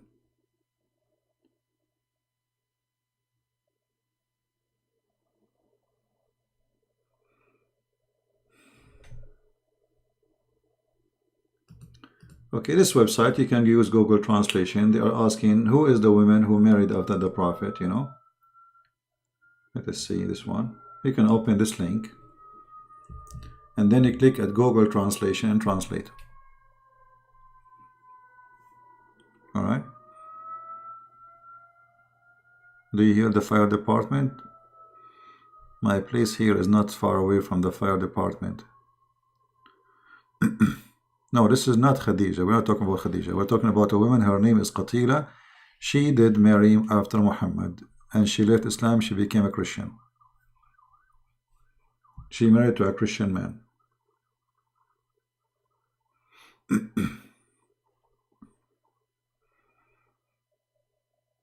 All right. So let us forget about Muhammad and the crazy stuff. It's also here. Also here where? I thought it was in a plane at first. Well, I don't live far away from the airport too. There's an airport here too.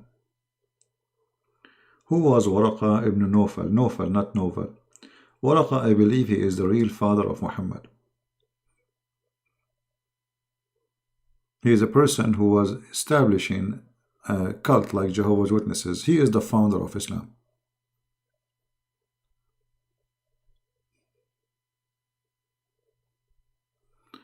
زينب بنت محمد كانت مسيحية وماتت مسيحية. I'm not sure about that. And Muhammad, he don't have any daughters, by the way. Those are not his daughters. Those are daughters of Khadija.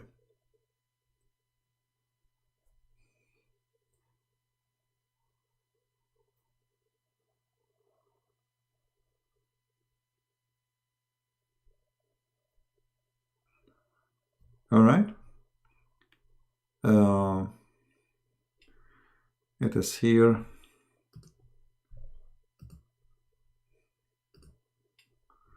Forget about Muhammad and the stupidity of Muhammad.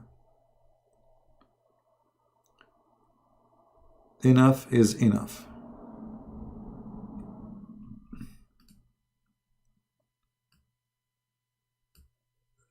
Time to jump on the air. La la la la la la.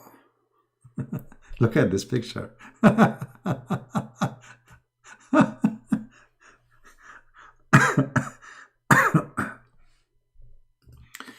mean, you know, the camera is amazing. Do you sleep with these lies every day? Look at this, Mohsen. Everything we said we show on the screen, and this crazy guy saying lies. Here we go. Look at this guy. Did I say anything without showing the reference in the screen? Are you mentally ill? Are you literally mentally ill? Everything I said, I show it in the screen, and you are saying to me, do you sleep with those lies? I mean, how stupid are you? Not a single thing I said, it's not in the screen from your website, from your Islamic hadith. Showing, giving the link, showing the reference, showing the numbers. And then you say to me, you sleep with those lies? No, my friend, you sleep with your stupidity. Because you are suffering and you cannot believe it, how stupid your prophet, so you're accusing me of lying when I'm showing you what is written there. Okay, Mohsen, I have a challenge for you. Which one of the lies I said is a lie? I will post for you and I will call you in Skype right now and I will make you read it. Is that fair, guys? Because if I'm lying, get me busted. Call me right now. Tell me this hadith you said does not exist. Which one? Choose anyone. You can jump in the air like those guys too. You know, Mohsen, you remind me of a monkey who converted to Islam, and then he wanted to practice Sharia law. Is it true that, Mohsen, that monkeys are Muslims and they practice Sharia? Are you there, Mohsen, or I'm lying? Mohsen, is it true that monkeys are Muslims and they practice Sharia law?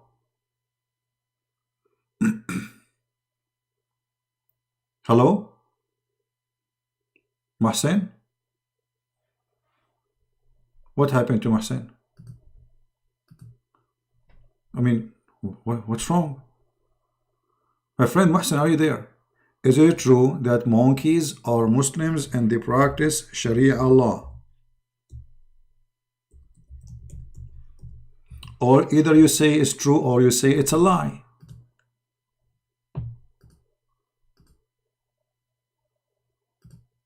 What happened to this guy?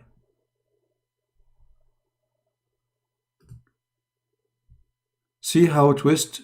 Okay, guys, did he see how twist you are? Okay, here we go. Let us see the hadith.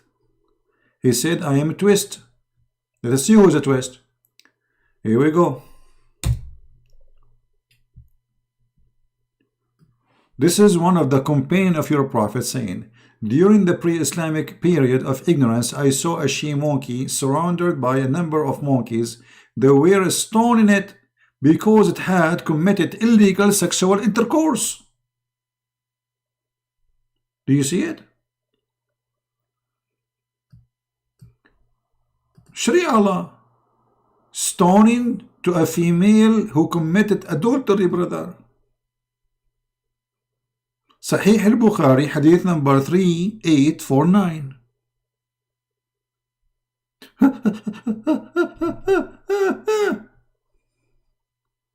If you have my book, Sex and Allah, you will see the full version of the story.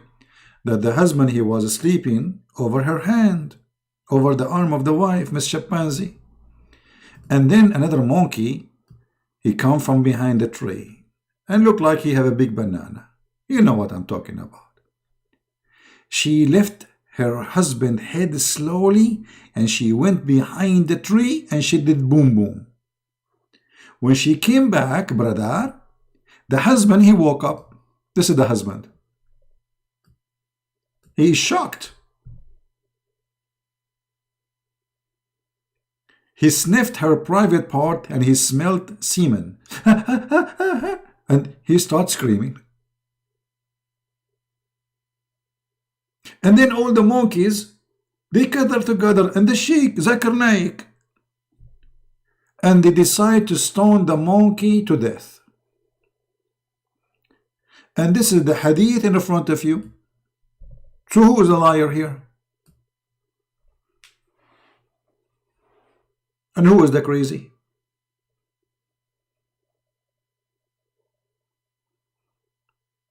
You know, I really feel sorry for the husband. I mean, the husband is the last one to know.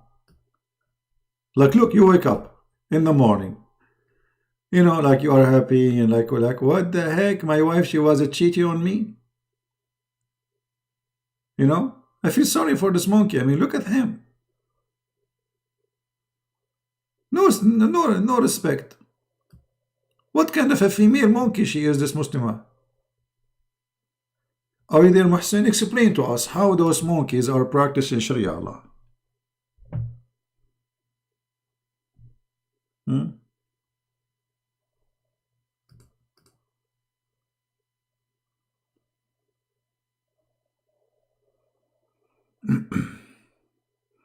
There's millions of embarrassing hadith. Most of them, they are in Arabic.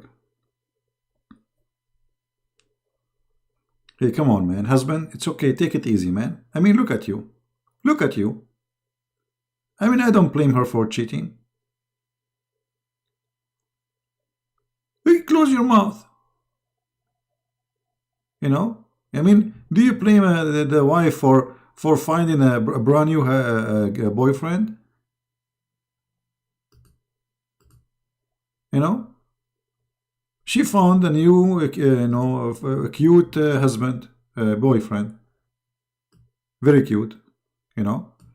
And he is very qualified to be a perfect, spouse. This is the new guy.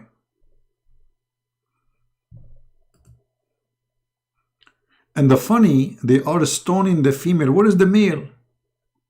I mean, what kind of a Sharia law, this Sharia law? You are stoning the female. Where is the male?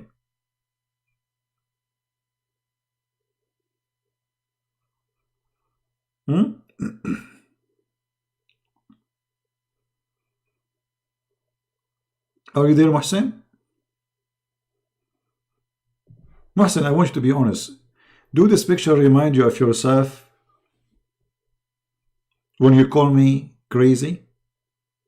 Because either me who come with those stories, I mean, either me or the one who come with the story is the crazy. You tell me who is the crazy. Be honest.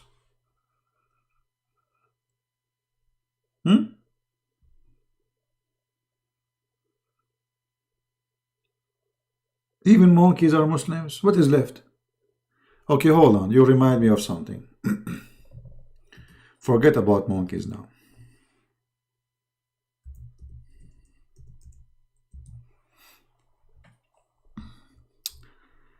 Do you believe that your prophet, he think lizards are Jews? Lizards are Jews? Yes, brother.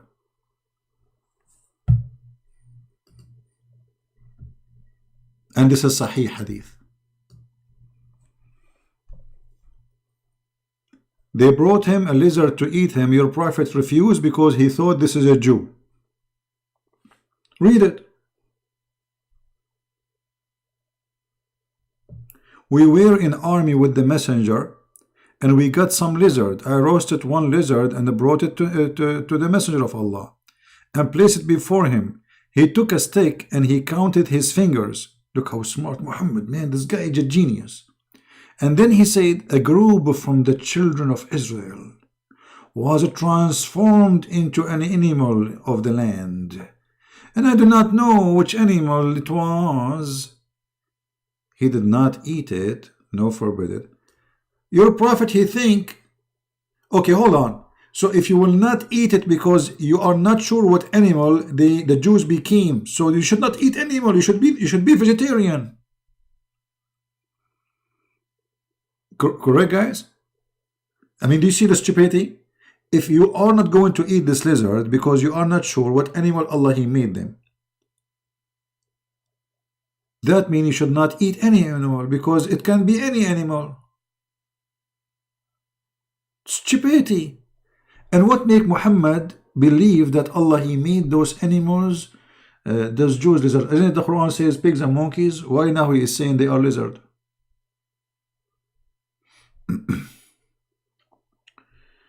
Let us show you a different one.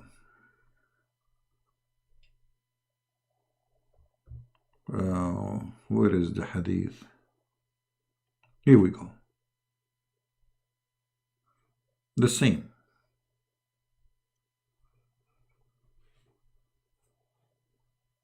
Lizard. The Jews are lizard. I mean, you guys, you're a prophet just because they have 5 fingers, and the Jews that have 5 fingers, that means they are Jews? You mustn't have 5 fingers, don't you? How cute. Let us see if the lizard look like a Jew, by the way. I'm not sure. I'm going to make like a study about this intelligence of the prophet. I mean, how in the world this man Muhammad, this madman, he think that a lizard is a Jew?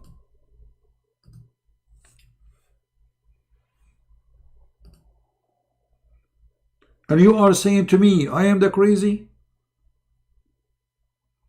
Let me call him, see if he speak Hebrew. Habibi lizard, Habibi lizard. Do you hear me, Habibi? Lizard? I'm Jacques Charon, Habibi. Do you hear me? Do you like to buy some jewelry? If you like to buy some jewelry, I have some diamond for you.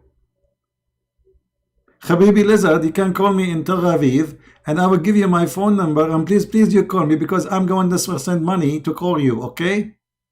Because my phone bill has become big, I cannot call you. Habibi lizard, you hear me, Habibi?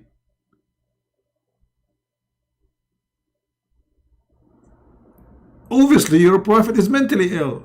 He think a lizard is a Jew.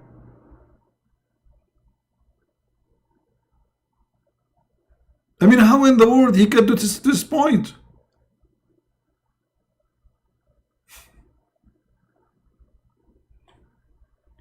And look like he is listening now. Oh boy.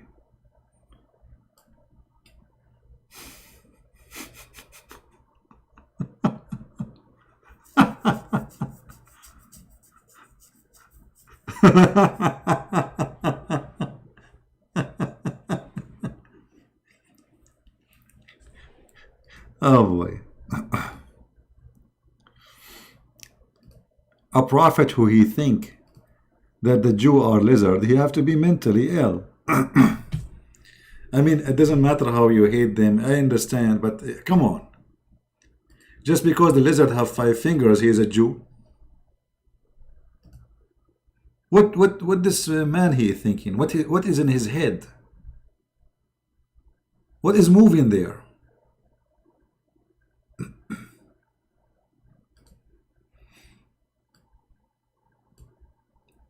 Brothers and sisters, I'm going to introduce for you my friend Benjamin Netanyahu.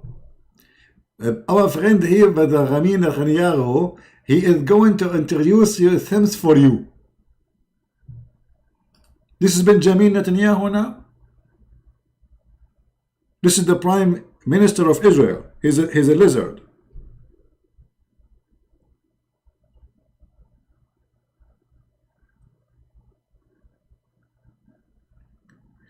And actually, we wish we can stop here.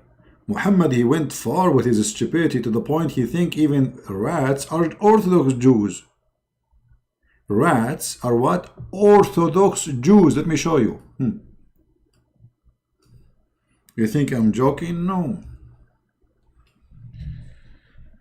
Oh boy. Where is the hadith?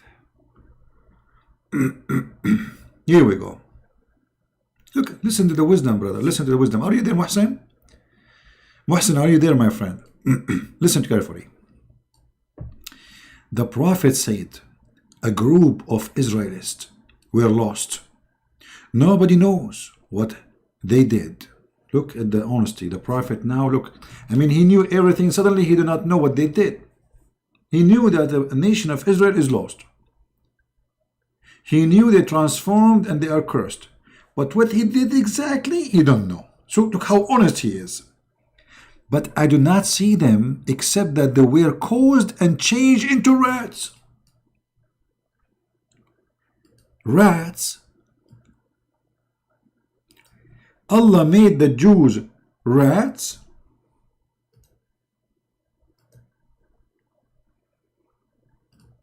I am going to do a special geology, you know, biology, geology, whatever you call it, study. And I'm going to check it out.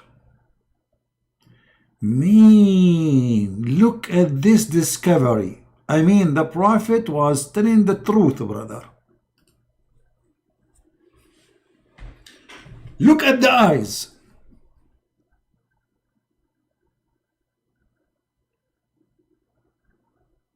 This is the Prime Minister of Israel, Benjamin Netanyahu.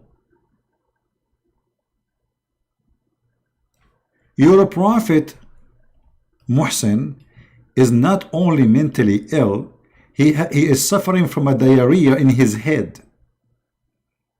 A rat. The rat are Jews, and they are Orthodox, and they are following the Torah, because this is what the Hadith is saying. Let us talk to him and see if he speaks Hebrew. Shalom alaikum. Salam alaikum. Ah, you understand very well. He did not answer because this is English. We have to speak Hebrew, you know. I have some diamonds for sale. Are you interested? He's not answering. Do you hear me? I don't know. He's not moving. You should know how many Christians killed the Jews in history. Look at this stupid idiot. Look at this stupid idiot. Nobody killed Jews as you did. And by the way, Hitler, when he killed the Jews, he wasn't a Christian. He was killing Christians, and you Muslim, you joined his army. Actually, all the army who killing the Jews, it was Muslims from Bosnia. Go on, read. And this way, you Muslims, you love Hitler. And you know, let us say, Muhsin, you are telling the truth. What does this have to do with our topic? Aren't you ashamed of your stupid prophet? Why you are changing the topic? I will tell you. You are trying to find an exit. No, my friend, we are the one who protect the Jews. Your prophet, he killed 900 of them in one day. Your prophet is Hitler in his time. And we are the one who protected the Jews. And you Muslims, you fought in the side of Hitler. Go read history.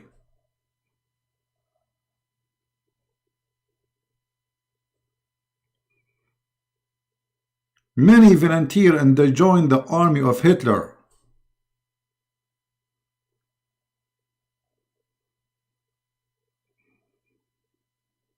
And even your filthy prophet, he said, time will come and the Muslims will kill every Jew. And if a Jew, he try to hide behind a tree or a stone, the tree and the stone will say, come, there is a Jew behind me, kill him.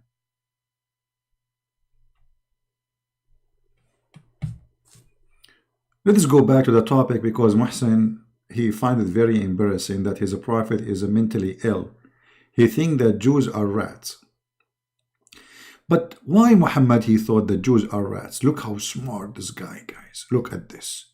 Look how deep he is thinking.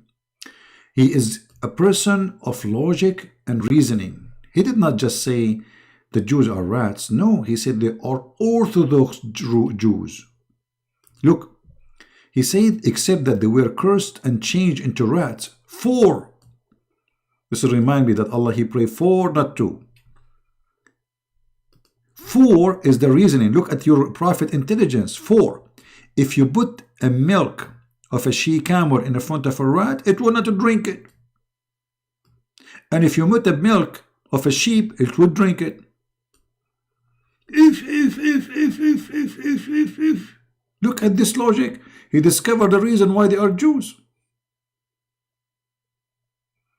Anyone who rejects the Messiah is a rat? Well, thank you very much. That is your prophet. You're a prophet. He rejects the Messiah. First, he called him Isa, which is not the name of the Messiah. Secondly, he rejects that he is divine, and that means he is reject the Messiah. Number 3, he ordered to kill his followers. Number 4, the Jews, they accepted the Messiah. All the disciples of Jesus are Jews, you idiot. And the Jews are the one who bring Christianity to us. And you are officially a fool. You have no idea that the Jews are the first Christians. The Jews are the first Christians. Before us. Before me as an Arab. Foolish. Like your prophet. And look, you will do anything to avoid the stupidity of your prophet. Are you willing to answer how a man, he have a brain, he will say such a statement? Because rats don't drink she-camel. That make them Jews? Will you Muslims don't drink whiskey? And donkeys don't drink whiskey.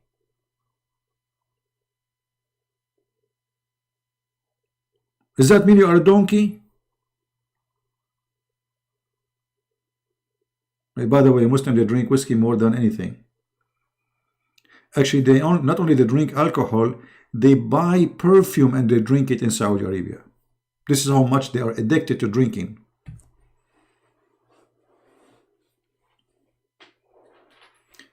Anyway, we are done with this Muhsin. We will not let him disturb us anymore. We go back to our topic. Forget about the rats. Actually, rats are 1 million times more useful than Muhammad. At least they are part of the food chain of many animals. What is the benefit of Muhammad? What Muhammad he brought to this earth? Except disaster and security check for 5 hours in the airport, 10 hours in the airport, delay in your airplane, paying more for your ticket and tax for security. Have you ever heard of an airplane are terrified because of a rat? No, they are terrified because of Muhammad.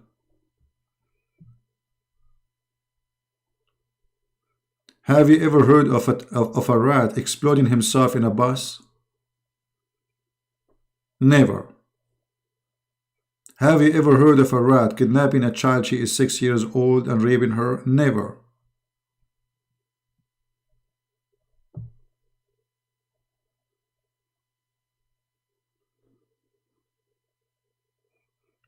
By the way, the Quran says that all animals are Muslims, and they have Quran.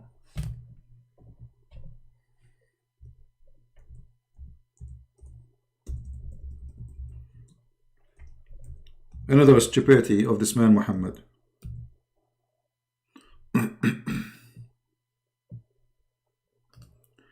Chapter 6, verse number 36.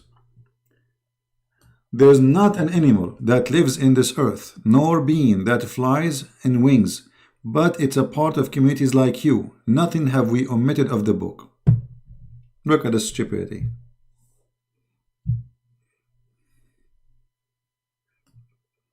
And then Allah will gather them in the judgment day. Allah is going to judge. Actually, Muhammad, he have a hadith that Allah will judge between two goats are fighting.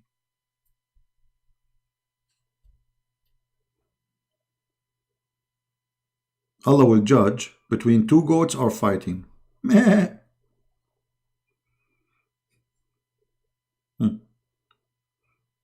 They are Muslim goats.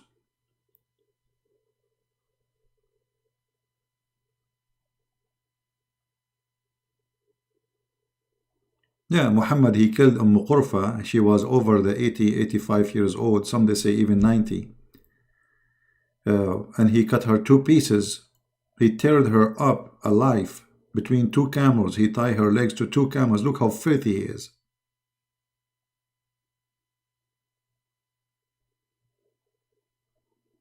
Yeah.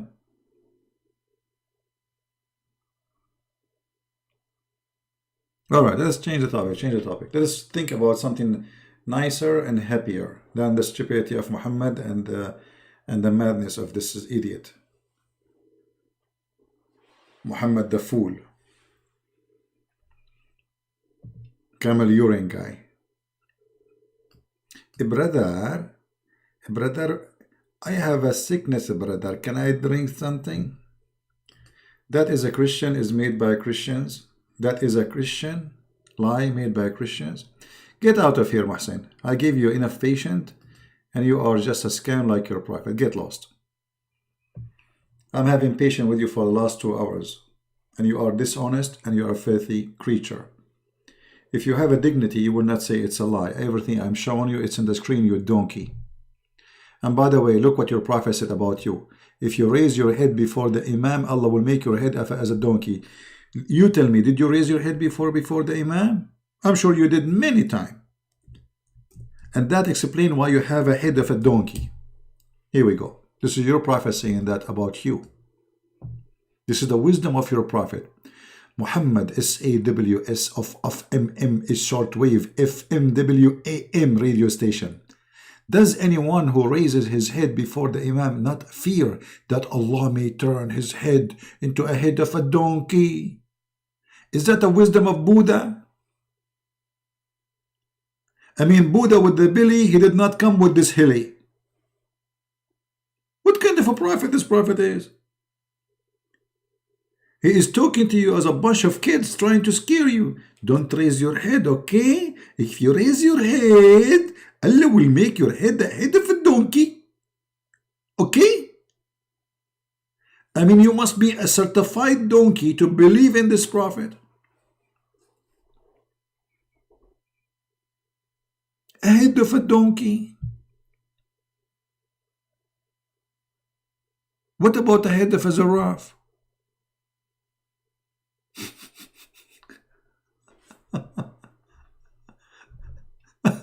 I mean, what's wrong with this guy? This guy, he have a mental illness. He made the Jews rats. He made them pigs and monkeys. He made them lizard. And now he is making the Muslims monkeys, the donkeys. In different hadith, by the way, he said the Muslim will become pigs and monkeys too.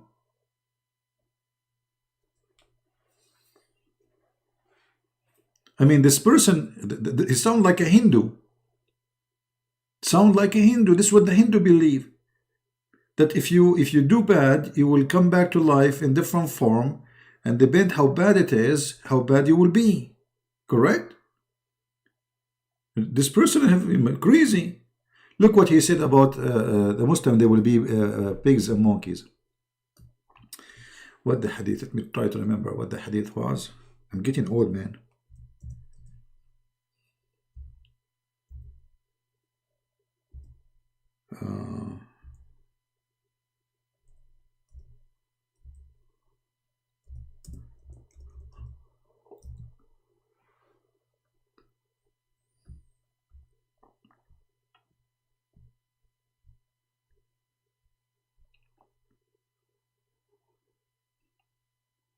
Look at this hadith here. The Prophet said, here we go, this is about the mice, not about the rat. But anyway, let's see, show the hadith about Muslims will become pigs and monkeys.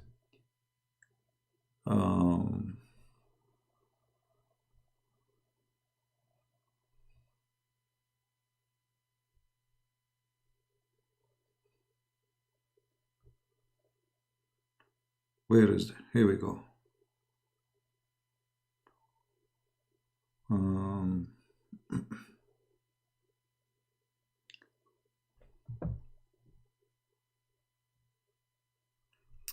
We want the hadith where he make the Muslims monkeys and pigs too.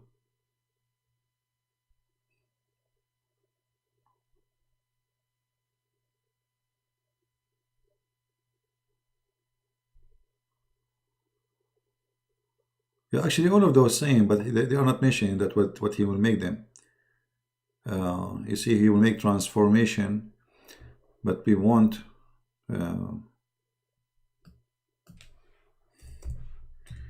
let us see. Here we go. Read carefully. People among my nation will drink wine, calling it by another name. Yeah, they call it black label. And a musical instrument, and they will be played with them, and singing girls will sing for them. Allah will cause the earth to swallow them up and will turn them into monkeys and pigs. Do you see it? Do you see it? All of you Muslims watch music. Did Allah make any of you pigs and monkeys? All of you watch TV, all of you watch movies, all of you, even you watch porn. Actually, #1 people in the world who search for porn are Muslims. Go and search Google right now.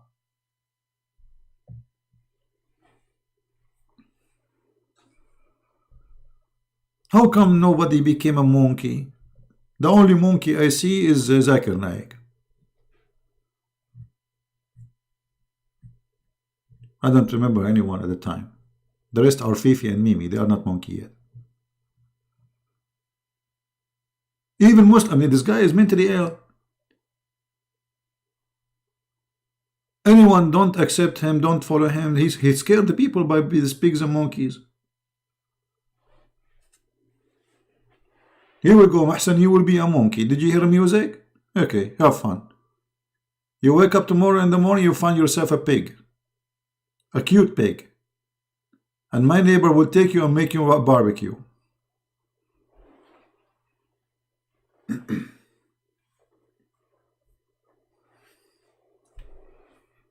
My neighbor, he's obsessed with pigs.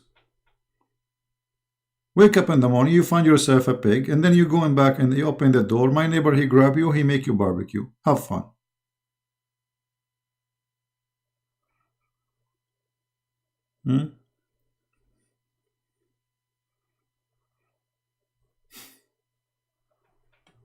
The Jews, pigs and monkeys. The Christian, Allah will erase their faces and their eyebrows. I don't have eyebrows, by the way. I don't have face. My face in my back. According to Muhammad, those who make fun of Allah and His Prophet, Allah will erase their faces and He will erase their eyebrows and their eyes, and He will put their mouth back in their neck. It's in the Quran. This is Quran, this is not Hadith.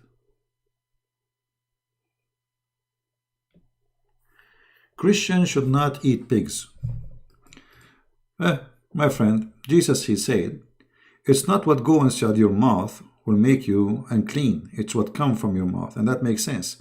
So the naive one, they don't understand the Bible. You see, when God, he says something to us, that's for our benefit. So pork is not healthy, really, as a food.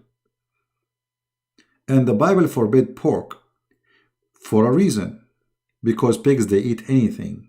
And at that time, pigs, they grow in the field and they eat anything in their way, including dead bodies. So it was for a reason. However, nobody is forcing you to eat pigs. And this was made for your benefit, for your health, not for God. If you eat pig or you eat shit, excuse my language, it doesn't affect God, it affects you. So you are being stupid.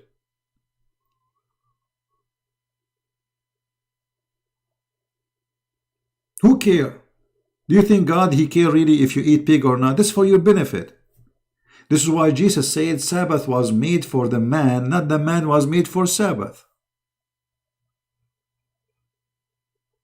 Stupidity is amazing. Many people don't understand that what is in the Bible about forbidding for you from doing as food is just for your benefit, as a health benefit. It's not because of God. God don't care what you eat. God, he created everything for man to enjoy. Everything.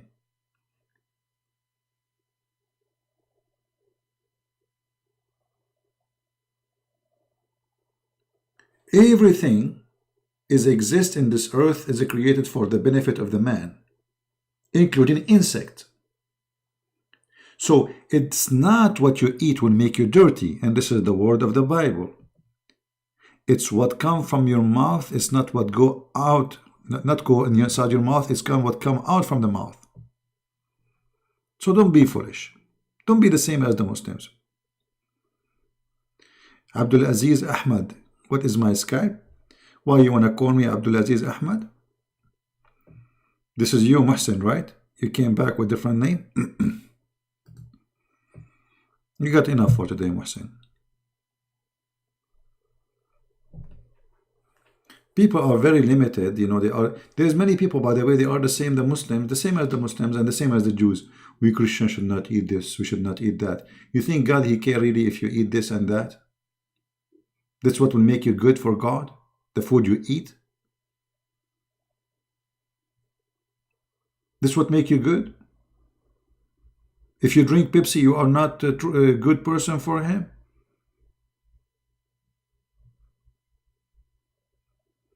Use your brain.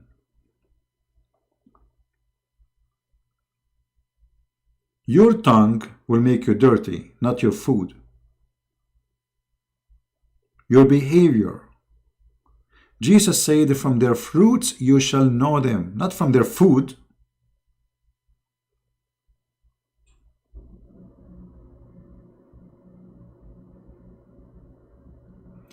So should we keep Sabbath or Sunday? On Sunday, please tell us. You see, there's nothing is called Sabbath and Saturday, my friend, and Sunday. You see, this is what Jesus said. Sabbath made for... We just read before we start Matthew 12. Go read it. Sabbath was made for the man, not the man was made for Sabbath. So Sabbath made for your rest, for your comfort. The Jews, they are very greedy people. They used to force themselves and force even their servant to work 7 days, 24 hours a day. So that rule was made to stop them from abusing themselves and abusing others. Otherwise, any day you designate to God is a Sabbath. This is not about Saturday. Sabbath is not Saturday. Sabbath is any day for God.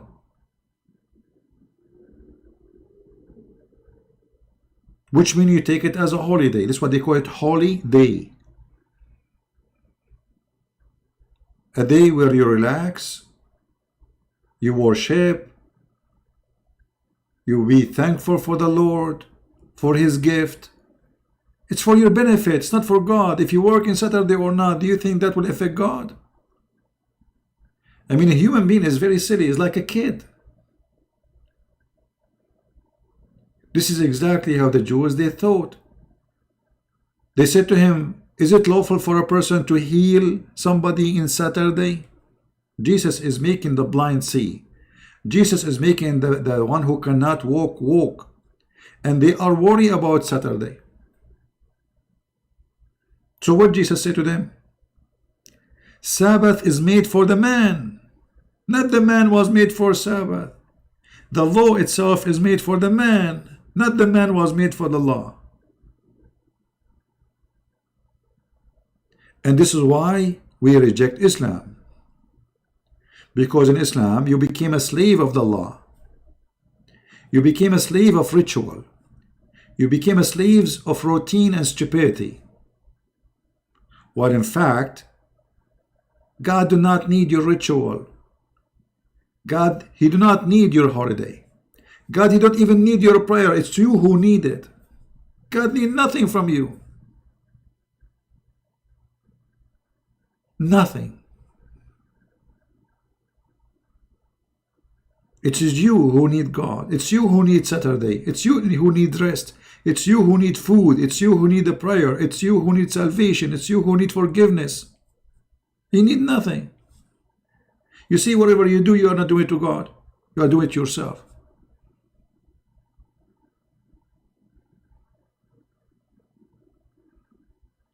Yeah, Antonio, I believe you. I believe you. Yeah.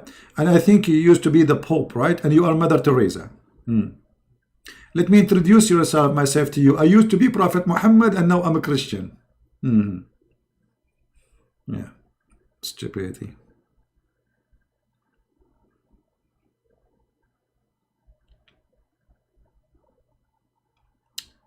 Every day, even Jesus needs Father, God, Allah. Here we go. You just left Islam, you stupid idiot, because you just admitted that Jesus have a father and his name is God.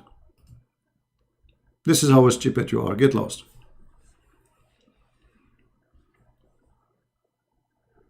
And no, Jesus, he do not need a father. He have a father. It's not about need. God is a 3-person in one. And the Quran confirmed that Jesus himself is a 3 in 1. He is the Word, He is the man and he is the Spirit of God. If you are a man, call me right now so we can laugh at you and I will make you read it.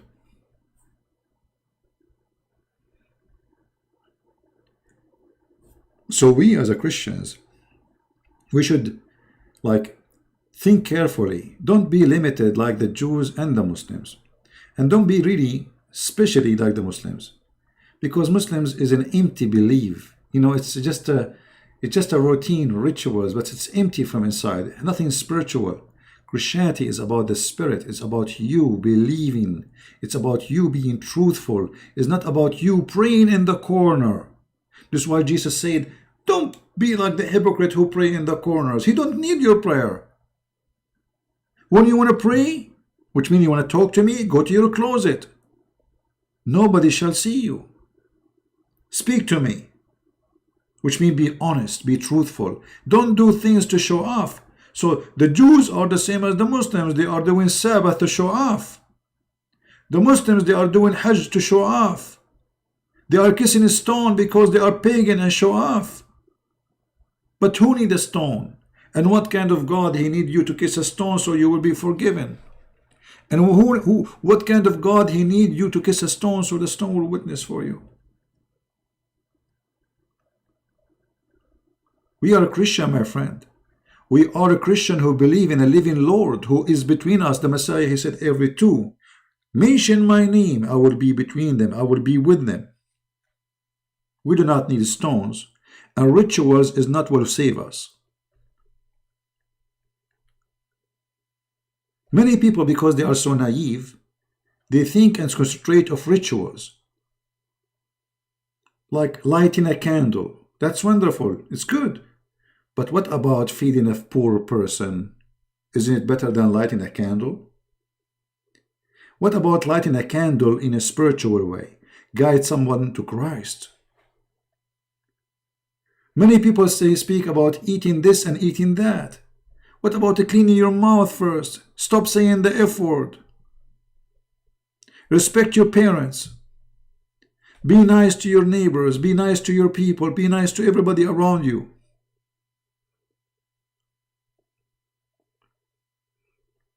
While Muhammad was teaching his followers, if you eat a pig, you became dirty, yet he was teaching them to rape women and to beat their own wives. He was teaching them that you can lie in 3 cases. Number 1, lying to your wife. I mean, how that can be from God? Lying to your wife. The mouth of the devil. This is the mouth of the devil who teach you that lie to your wife is okay. While Jesus says to us that the father of all lies is the devil.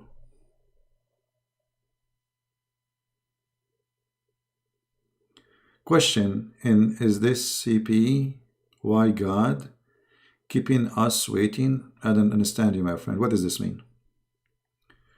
Why Joseph is the only person in the Bible, his name mean different to different people? Why Joseph in the Bible that his name means two different people? I'm not sure. You know, guys, if you want to make a question, make it clear. Otherwise, don't ask the question. I think some people, when they write a question, half of the question is still in their head and half of the question became in text. And then it's your time to understand what the question is. Exactly. Christianity is way deeper than food and drink. Christianity is living God, living with God, not about food and silly stuff. However, when God, he gave us advices, that's for our benefit. Which means, if God said don't eat pork, well, that's because there is a reason. It's for your benefit. It's not the opposite.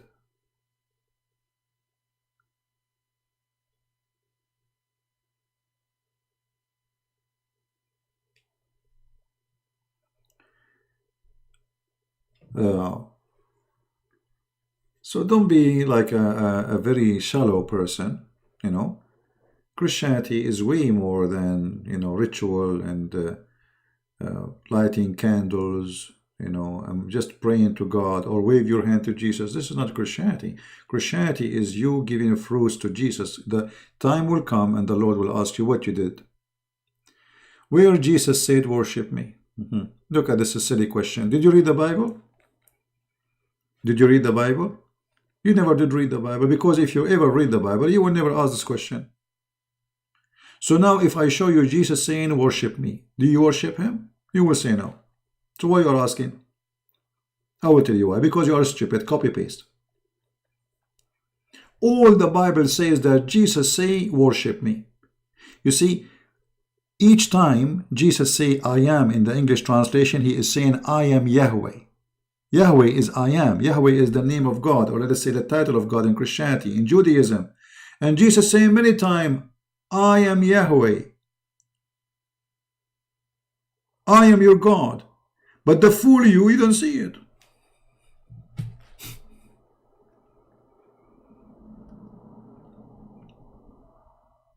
Did Jesus say, I am the light? How he can be the light? I am the life. How the man can be the life? I am the resurrection. I am the truth. I am the truth.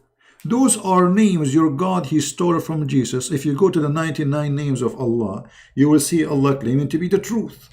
But Jesus said 600 years, I am the truth. Your Allah, Aka Muhammad, he came after him and he says, I am the truth. Jesus 600 years before Allah, he said, I am the light. 600 years after, Allah claimed to be the light. And you are saying to me where Jesus says, I am God, worship me? You are very silly. Copy paste, people.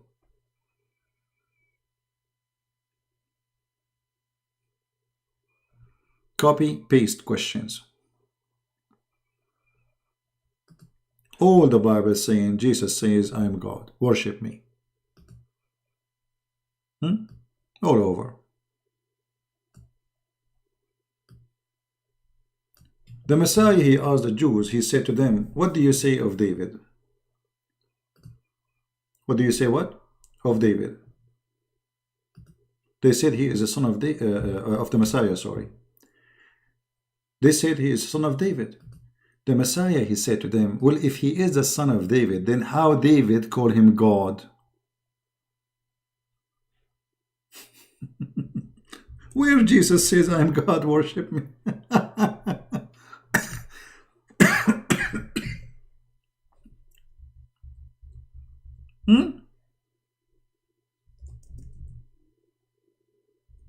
Where the Messiah said, I am God, worship me.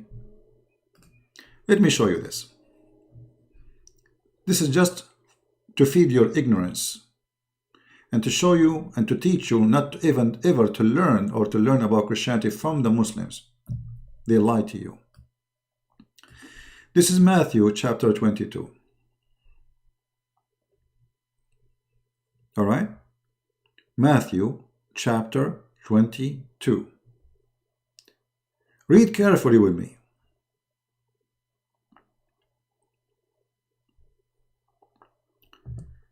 The Messiah is talking.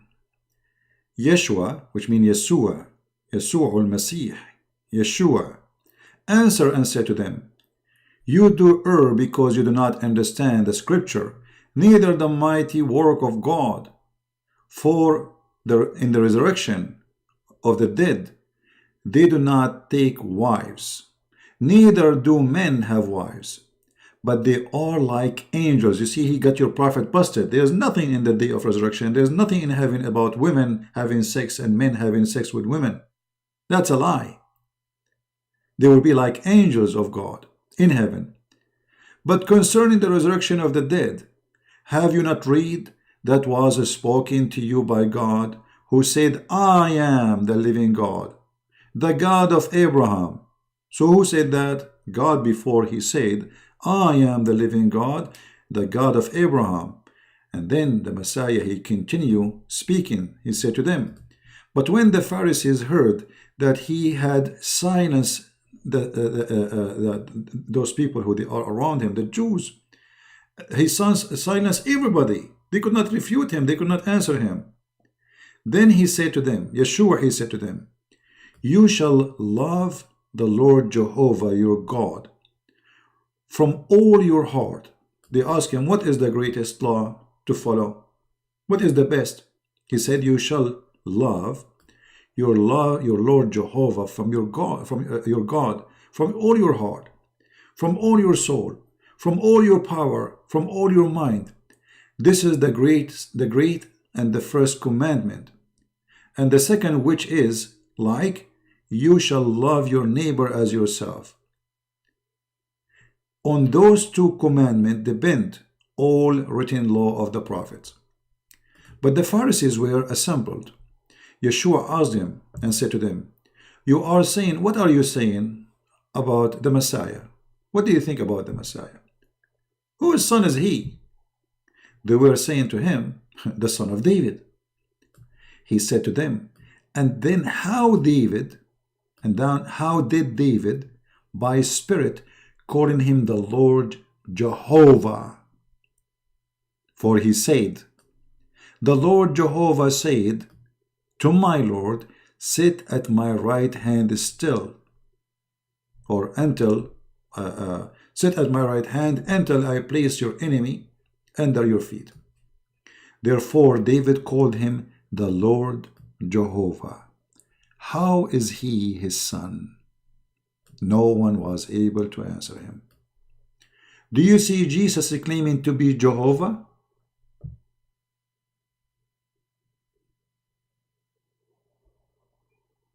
Are you there, Muslim?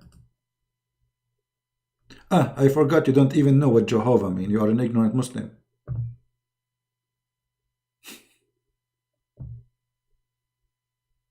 Do you see it? And they say to you, where is Jesus is God in the Old Testament? This is from the Old Testament. He's quoting from the Old Testament. This is Old Testament. This is not New Testament.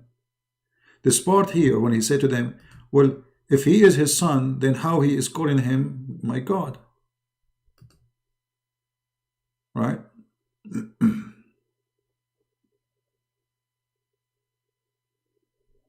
Right? If there is any significance to it, like Messiah ben Joseph in Jewish belief, my friend, the Messiah is okay. The Messiah, Mary and Joseph, they are married. Engagement for the Jews is the same as marriage, which means they are married, but they did not live together. So when Mary, she delivered a son, that son is a son of Joseph by birth. So what is the difficulty for you? He is a son of Mary and he is a son of Joseph. So by marriage, Joseph is the father. In reality, he is not.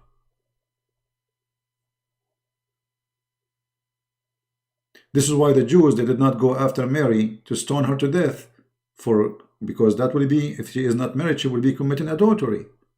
But she is married. Engagement for the Jews is a full marriage, but there is no sexual relationship yet. But legally, she is his wife. Do you understand?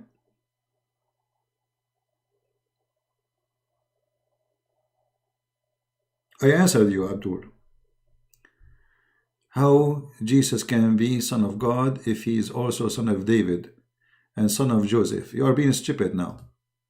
Get out of here.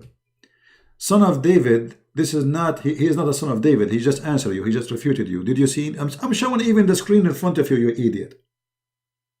He is neither the son of David and neither the son of Joseph. He is a son of God. But by birth, he is a son of Joseph. And Joseph and Mary is from the blood of David. So by blood, he is from the line of David. But in reality, he is not. And then he will repeat the question again. Stupid idiot. In China, they say he left as a donkey, he never came back as a horse. How he is son of David, and he is son of Joseph, and he is son of God. And David is a grandfather. So I am his son. The same as I say I'm a son of Adam. Does that mean Adam, he slept with my mother, you idiot donkey? When I say I am the son of Adam, does that mean Adam, he is the one who was married to my mom? Stupid, silly. Don't get married. Your wife, she will jump from the window and she will date the first neighbor she see in her way. And they wonder why some women, they cheated their husband. I mean, look at those husbands. How this guy can be a husband? Who in the world, who is this poor woman? She will marry this man. She will not only leave you, she will date a monkey just to get rid of you.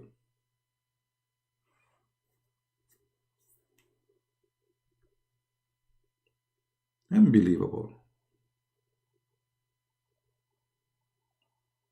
Even if the monkey is Muhammad himself.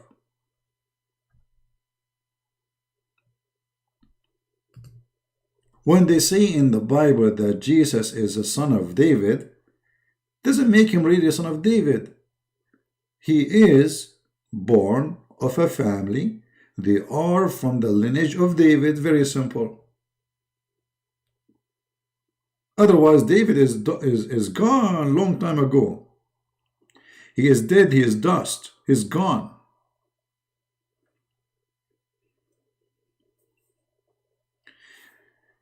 You know, as long as we are here, I have an advice for ladies. You see, ladies, let us change the topic. Ladies always, you know, with my respect to all ladies, but they are so emotional. And many of them, they choose their spouse in a very wrong method.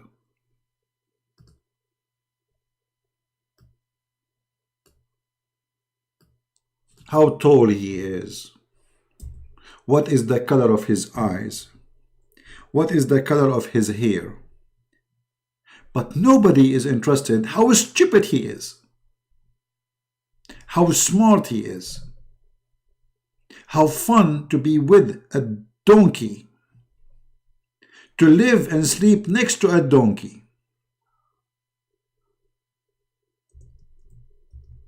to spend many years to come next to a silly donkey.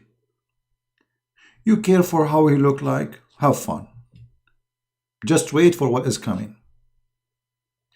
Every second of your life will be like a prison. You get what you ask for. So why we don't change the way we look for a husband and a spouse? And the same for men. When a man will stop looking at a woman as if he's looking shopping for a Barbie. What about we look for a quality of a woman? A woman, she can be a mother for my children. She can be a first teacher in the school, which is my house. A woman who I enjoy listening to her and being with her, not a fool woman who spent her life buying bags of Michael Kors.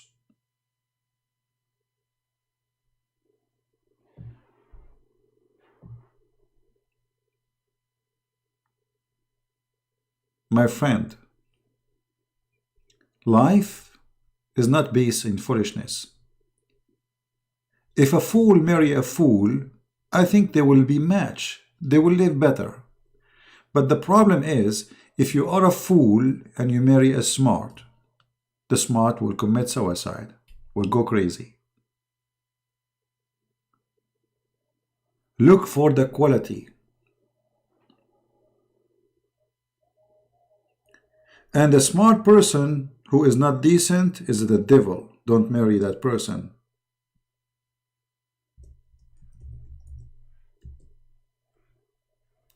Decency, loyalty, quality is what you should look for. Not how tall she is.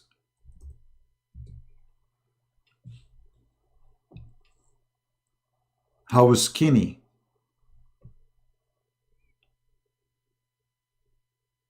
I mean, the scale human being, look at how he find a partner for life. It's scary, literally scary.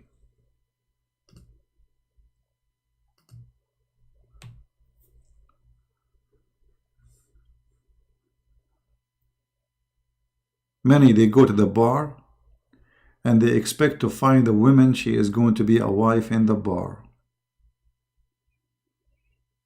I mean, you met her in the bar, and you met him in the bar. So what kind of a bar that meeting place is?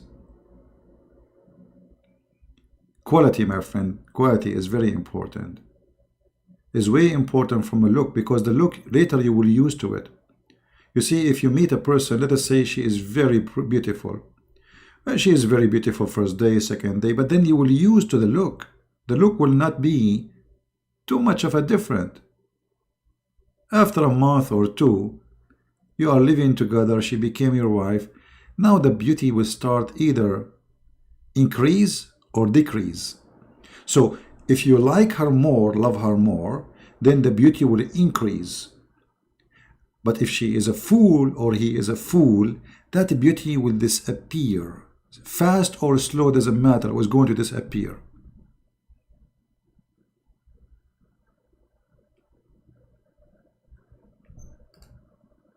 And this is why I advise you, when you listen to people, let's say you are going to get married, try to go in deep topic so you can examine the quality of the man. Right? CP, a friend cannot leave Islam because of her parents. How I can explain to her? Well, if she cannot leave Islam because of her parents, then she cannot leave. You see, either you accept salvation or accept your parents. That's a choice you make, that's it. Either she accepts to go to heaven or to go to hell. Yeah, stay with your parents. Right?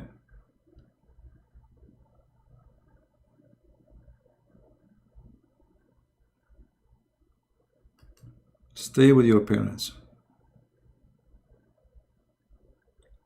There is no beauty will stay. All of us, we get older, we start have wrinkles, your face will change, your skin will change, your hair will change. I mean, it doesn't matter how much maintenance you will do to it, you will not be the same. So sooner or later that will be gone. What is going to be left of you is your quality. The quality either decrease or increase. Right? And you know, there is one thing a person, he should not lose. It's his wisdom. So you lose your beauty, you lose your health, you will lose, you start losing. You know, like the more you age, you are bleeding simply, day by day. And those, you cannot bring time back. That's it. But there is one thing should grow for good with you, which is your brain, your intelligence, your wisdom. This is why it's very important for us to associate ourselves with intelligent people who can educate us. You see, if you sit with a bunch of fools, what you will learn from a fool? He will make you a fool.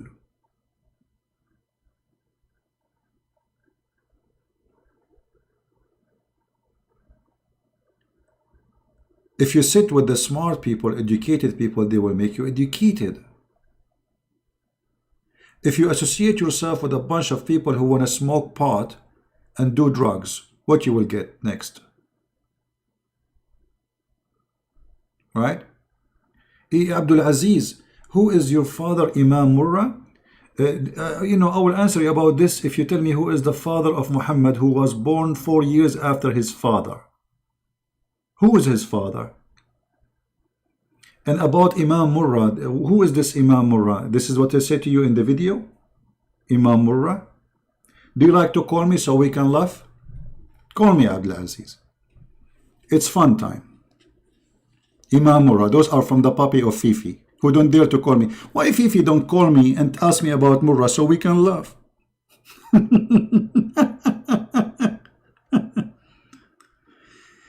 He grew his beard like a rat. He looked literally like a rat. And he don't dare to call me. This is how rat he is. And look, he sent those kids. Okay, here we go. Why you don't call me so we can laugh? I'm going to log in Skype.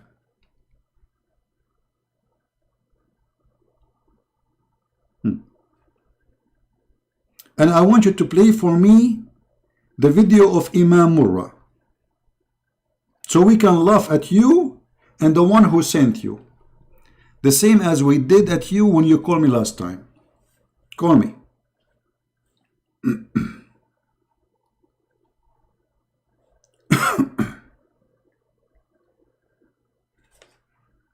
I mean, this is a group. It's called a friend. Keep calling me. Let me bind this guy. This guy, he have obviously mental illness.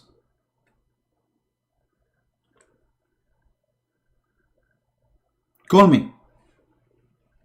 Let us see, Mr. Murrah. I will make you the joke of everybody, and this video will be recorded, and everybody will be dying laughing at you. Call me. Abdul Aziz. And I want you to play for me Imam Murrah video, so we can laugh. Are you going to call?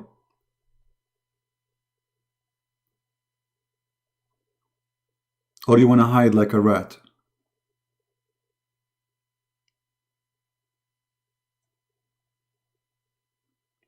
Where are you? Potato. This is why all of you make videos, but you don't dare to call me. I mean, I'm here. I'm here. Do you dare? You don't dare. You are intimidated. You are scared. You are doing poo-poo right now in your diaper, saying to yourself, I'm not going to call him. I will be humiliated. We have Muhsin is calling. All right. Hello, Muhsin. How are you? First of all, I'd like to give a big shout out to Christian Prince, who finally has decided to go through some of my accusations. Thank you, Christian Prince. He's playing the video. You are truly a brave man. Maybe not as brave as someone who'd debate me face to face, but yallah, it's better than nothing. So, Habibi, I appreciate it. Now, hold on. He hang up, the coward. Why you hang up? Did he call me Habibi? Did he just call me Habibi? My love? Why you hang up, potato?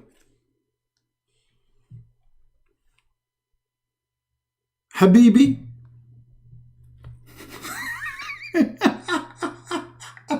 You know, he don't dare to debate me face to face. I mean, what is this face to face is? Why you don't call me, you coward, son of mut'ah? Why you don't man up and call me, or give me your Skype, I will call you. Habibi. Habibi ya Noor al-Ain? What a ho-ho. People of Lut. Habibi? You calling Christian Prince Habibi? Are you in love? Baby, I love you.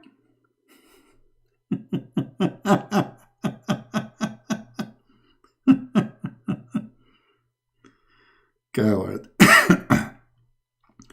You know, they claim they can debate me, and they can debate me for sure. They can destroy me, but nobody dare to do it. I am the only one who have his Skype open. Any Muslim can call him. They don't dare to do that. I am the one who says, let me call you. They don't dare to let it happen. Cowards. Go talk to yourself in your video and sit like a rat. People are laughing at you. And actually, I really appreciate those Muslims, because they are bringing me a lot of Muslims who never heard of me. You know, when a Muslim, he sees somebody making more than 100 videos for a guy, his name is a Christian Prince. I mean, how much painful this Christian Prince is to you making 100 videos about me. And I make 2 videos about you, I made you shish kebab. I do not need to make 200. Actually, I did not make the video about him. I just made a video to respond and get him busted. I don't care who they are. Habibi, huh? Cowards.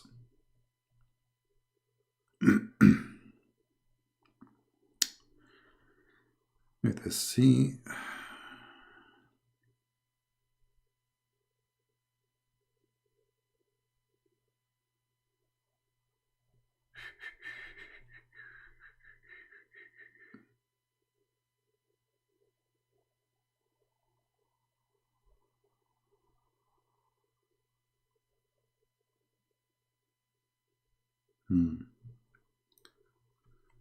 Habibi.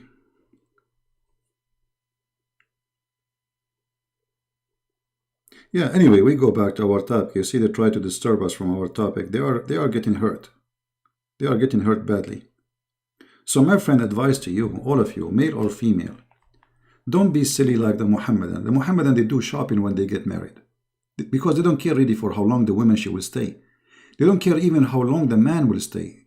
The women in Islam, she care about how much dowry she will make, because this is a business. How much money she will get paid when she get divorced, because this will happen sooner or later. They have no security. You know, their marriage is just temporarily. It is just a contract of sexual sharing bed. It's not really a marriage. For you as a Christian, the story is different. Look for the quality. Look how much you share together. Look if she is a believer or not. Look, maybe she will make fun of your belief. Maybe she will teach your children something wrong. So you have to be sure that you are in a match in a way where you both enjoy each other as the Lord He taught us to be. It's not about how tall she is or how short she is. How good is going to be to you. What if you one day, you marry a woman, she cares for fashion and makeup and etc. What if one day you became disabled? What do you think this woman she would do with you? How many days she will stay with you after you became disabled? A week? Right?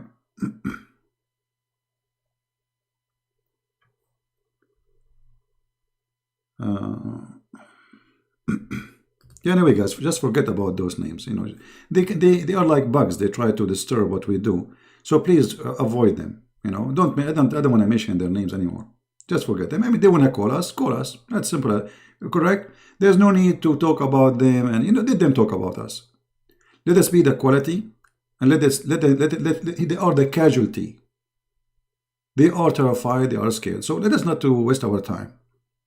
For us, our Skype is open. The one want to call, he's welcome. You don't want to call, it's up to you. You are brave. You are a hero. No problem. We are scared of you.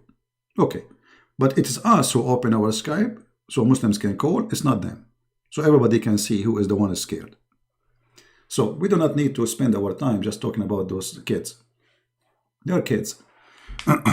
Anyway, so always be careful and don't be fooled by the foolishnesses of these days.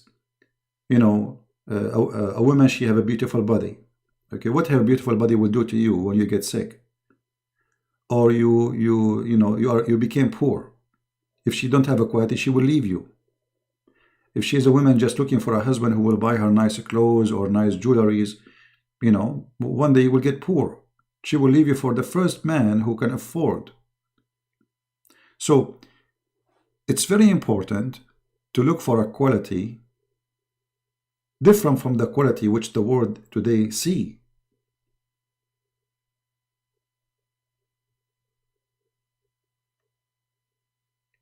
These days, I go everywhere, I find women, they have fake eyelashes. I mean, what this is about?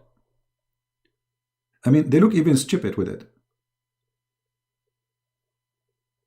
The eyelashes is it's like a curtain. I mean, what is that? You lost your confidence in yourself? You think you are not beautiful, so you have to add plastic to your face? I mean, how much we are losing confidence in ourselves to the point we have to add fake lashes, fake lips, fake whatever, fake even breast. I mean, everything became fake. How in the world that will make you beautiful? That will make you a fool. That is foolishness. Somebody is fooling you, taking your money to give you little things to put it in your eyes. I feel sorry really for women who spend a lot of money to buy a bag, a purse. $300, $500, $10,000. I mean, this is crazy. And how much your salary is.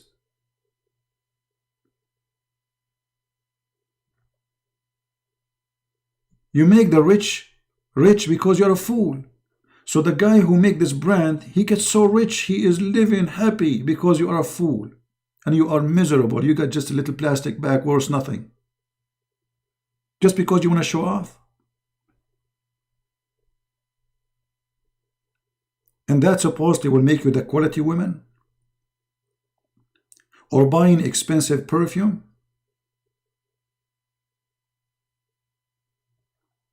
I don't know that, how a human being think. All this perfume they give you, it's not even worth the water inside it. They are fooling you.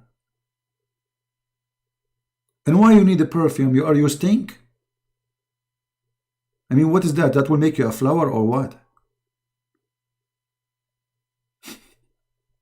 I mean, it's really weird. If you look at a human being, how he behave and how much he add accessories to himself. I'm not talking about necessarily accessories. There's things like today you need a phone. It's a map. It's a memory. It's in touch with the family. I'm not talking about this. I'm talking about things there's no need for them. Why you need like 100 shoes? I mean, how many you would wear before you die? Why you keep buying clothing? What you would do with those clothing? You wear the skirt once, you cannot wear it again? Well, what will happen if you wear it again and again? The society will reject you? I'm not busting ladies, I'm busting thinking. And by the way, men are the same, but men, they have different style. You know, men, they brag about how many women they slept with. They became like rats. You know the rats? They go from a sink to a sink, and then after they get from the sink, they start bragging about what they did inside the sink. Men, they became full of shame. They are proud. They sit together and say, I slept with this woman, and I slept with that woman, and I slept with that woman. And maybe, in fact, they did not even touch that woman.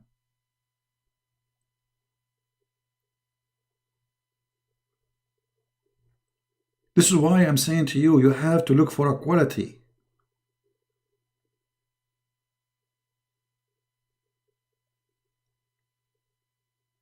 Quality is very important. You focus on the man, how good looking he is, not how good a quality he is. Same for the women.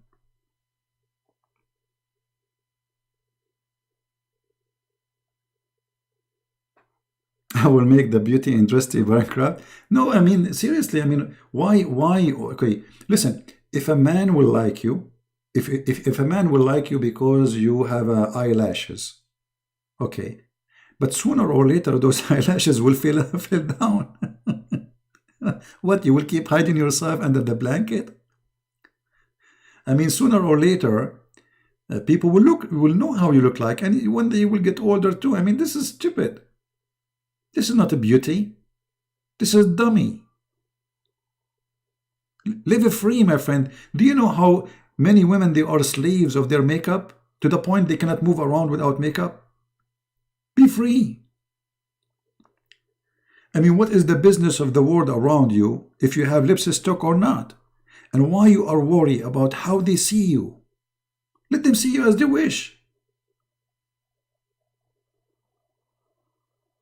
Who cares?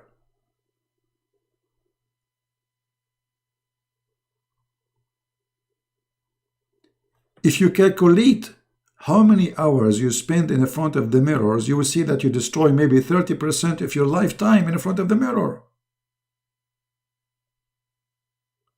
It's a death plan. You are killing your time, a time which is a priceless, you will never have it back.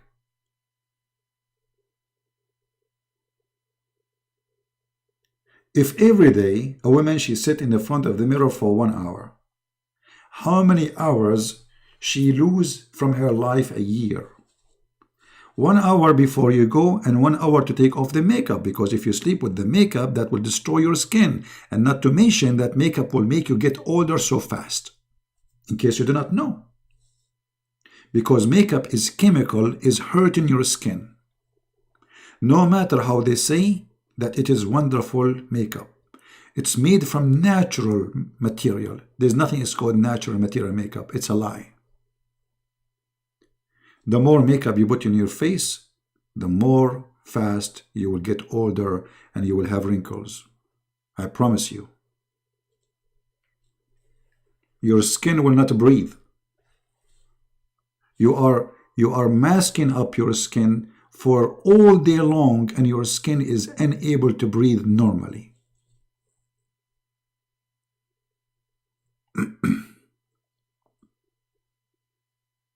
Why you want to do that yourself? If a man, he love you, he will love you. You have eyelashes, you don't have eyelashes. Actually, the man who loves you for who you are, as you look like, he will never leave you.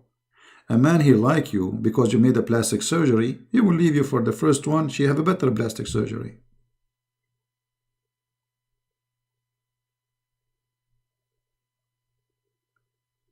In the Middle East, Muslim women, they use a whitening in their skin for their face, and this whitening have a very harmful material. It is locally made. They call it in Arabic zarnikh. I don't know what zarnikh is in English. Anyone knows what I'm talking about from those who speak Arabic? If anyone knows, if you can translate zarnikh, it's poison actually. This material will make your skin like a baby, literally like a baby, will make it so soft and so straight, but will make you old, extremely old. After 10 years of using this, you start adding more because your skin is dying. So when you are 40, you will look like you are 70.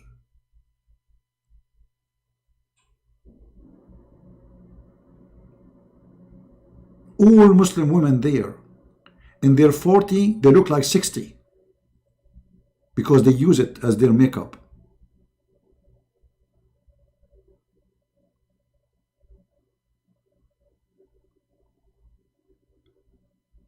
Very damaging for the skin. It's poison.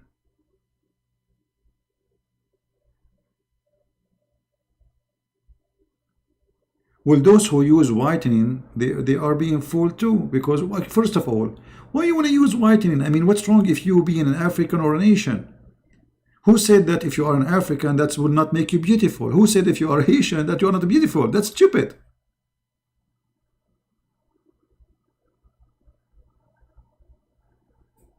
And you know, a human being is really stupid to the point that white men or white women, they want to get darker. Dark people, they want to get whiter. I mean, do you see how stupidity works? White men and white women, they pay money to go and do suntan. They want to get darker. They spend the day laying down under the sun to get darker. Dark person, he put whitening, he want to get whiter. Why? Because a human being never gets satisfied with himself. He's stupid. He lost his confidence of himself. How, I mean, and who care how people see me?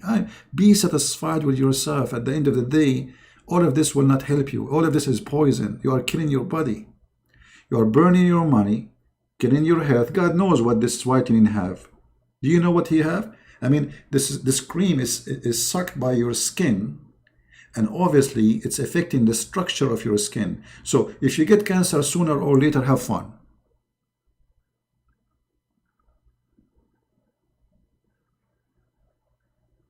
If you are an Asian, God, he made you beautiful. You have an Asian beauty. If you are white, God make you beautiful. You have the white people beauty. If you are black, God made you beautiful. He gave you the black people beauty. Nothing wrong with you. And then, you know, the media, it's controlling you, making you buying things you do not need, or doing things you do not need, or like making you believe that if you have big breasts, you are beautiful. If you have a small one, nobody will marry you. Why? Are you a cow? Why you need to have big breasts? What big breasts mean?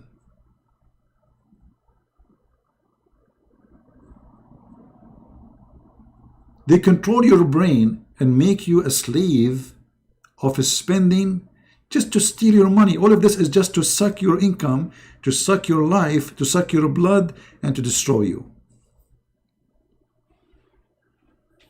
What this is surgery for breast for?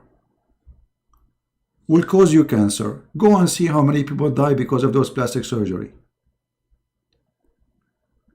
And how many plastic surgery you will do. Because after a few years you will find they are shrinking. Do plastic surgery again and again and again.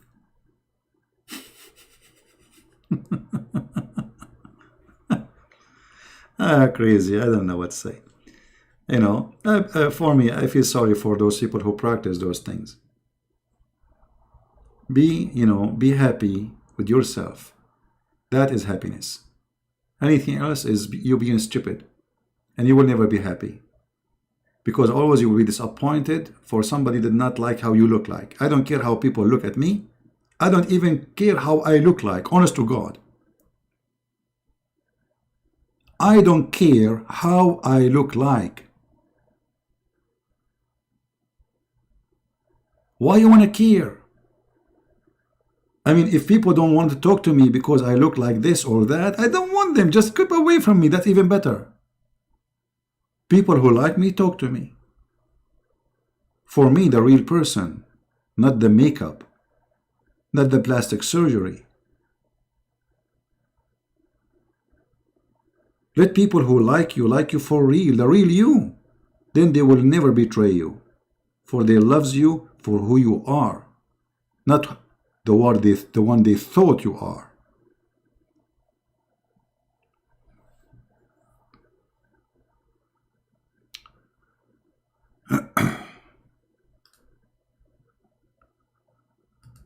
All right. So, my advice that we should just be comfortable with yourself, be comfortable with your body, and the one who like it, the one who don't like it, who care. My friend, be happy. You are a child of God. All of us, we are beautiful for Him. All of us.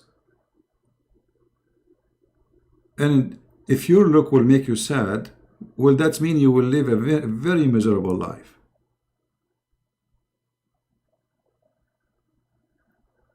Accept yourself as God created you to be, and live with happiness.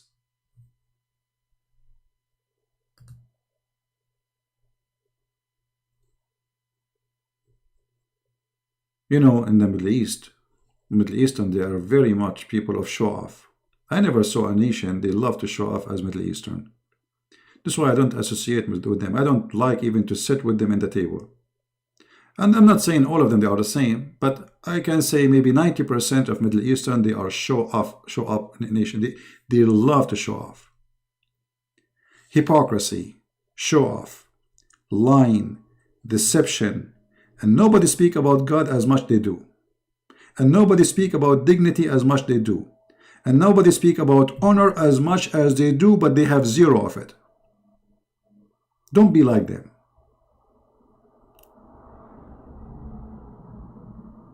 Everything is fake. Extremely fake.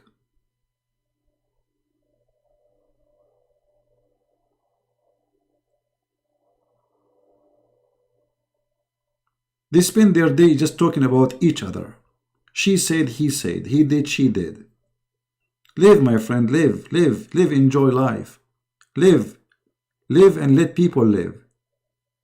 Take care of your business. Look at the mirror at yourself before you start talking about people. Look who are you. Look what you did.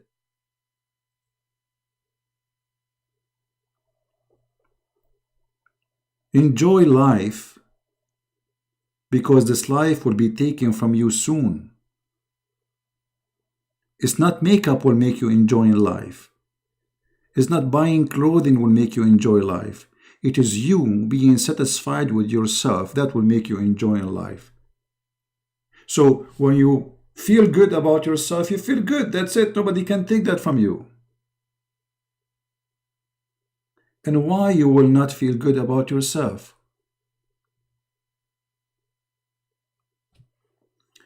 once I talked to a person. She was a female, and she said, you know, that she is sad because she is very short. And she said, I wish that my dad, he did not marry my mother. I said, why? She said, well, he is short, and she is short, and now I'm very short. Which is true. I mean, the girl, she is really very short.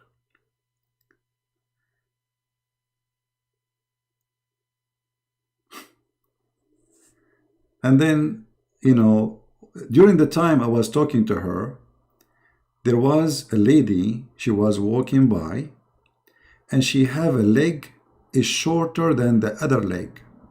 You know what I mean? Like some people, they are born with defect in their feet. So one leg is shorter than the other leg. But she is really tall. And I said, okay, which one you prefer? You, the short who can run, or this lady who cannot run? She said, no, I prefer to run. I said, so who is the one now? It should be, so do you think that this lady, she wished to be short like you and she can run? She said, I think so. So I said, see, you are lucky. So you are complaining about being short, but you do not see that you are healthy, you are full. There's nothing wrong with you. That poor woman, she cannot run. She have like she's wearing like a shoes, I don't know how to describe them, to make the two legs in the same height, but she cannot walk properly and she have to walk slow.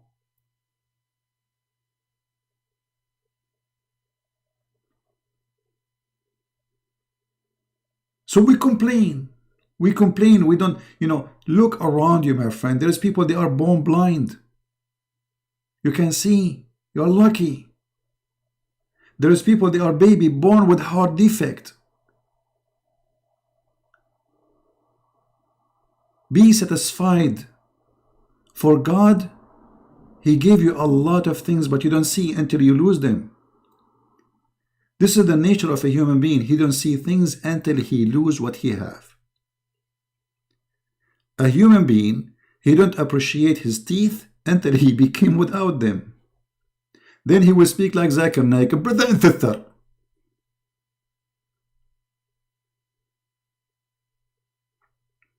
God gave you a lot of things. Appreciate and be satisfied. And then happiness will be there.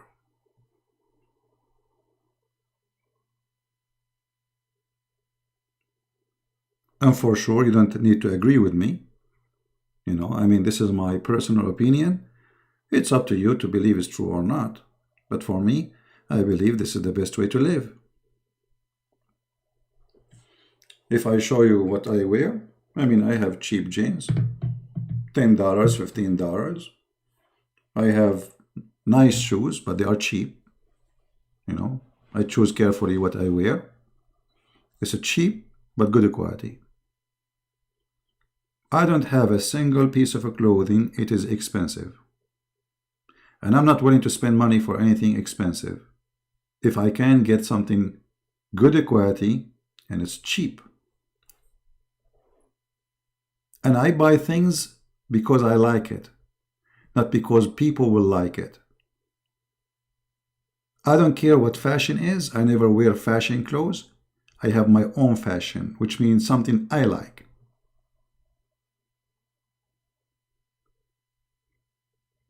I eat with my hands. I don't care if people are looking at me or not. You give me a chicken, I will hold it with my hand. I'm not going to use fork. You like it, you don't like it, leave me alone. Don't watch me.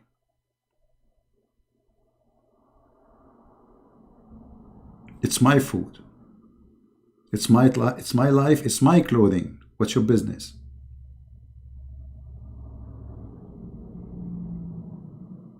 I have OnePlus phone because it's a good phone. Actually, I get this phone because it's very good for video recording. And, you know, I have a problem with recording. You know, when you walk in with video, recording video, it's very shaky. This is the best phone for video recording. Yeah. See, I did not, and it's actually not expensive. It's not expensive phone. It's a very good quality and very, very good price.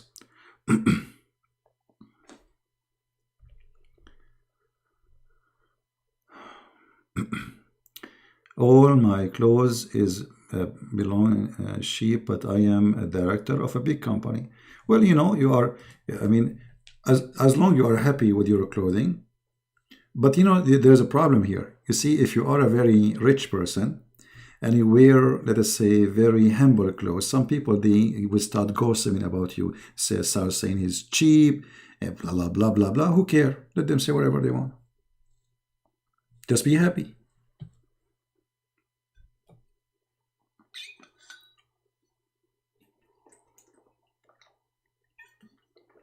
OnePlus is expensive? No, my friend. You can check right now in Amazon. You can get one for $200. You can get it even for $150. Just, you know, you need to know how to do your shopping. You are so Chinese? No. Actually, no, you are wrong about Chinese. You see, Chinese, they are very cheap on themselves until they get rich. And then when they get rich, they buy the most expensive car and the most expensive house, and they buy the most expensive accessories. People have a very wrong idea about Chinese. Chinese, they get so cheap on themselves usually until they get really wealthy. Then suddenly the money appear everywhere.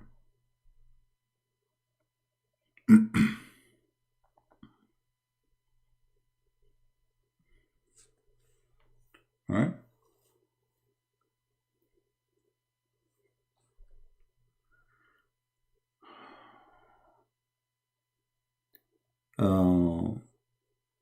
You drink in a metal cup? Yes, I have a metal container, which is because this one, it kept the water, you know, it's not like plastic things. It doesn't give it a bad taste, and it keep it for long in good conditions.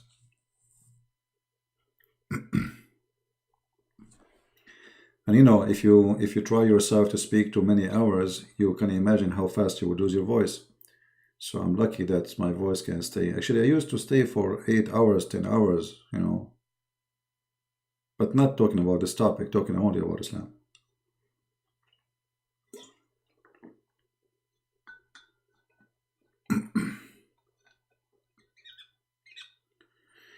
Yeah, he's saying the same as the Lord, he said, man is not made for the Sabbath. The Sabbath was made for the man. Same as the money. You should not be made for the money. The money should be made for you. So when a human being became a slave of material, that means he lost his humanity. That means he is not in control. He himself became a slave of papers. But if a person, he controlled the paper, he don't live for them. He used them for his benefit. He don't live for them. Then he is going to be happy.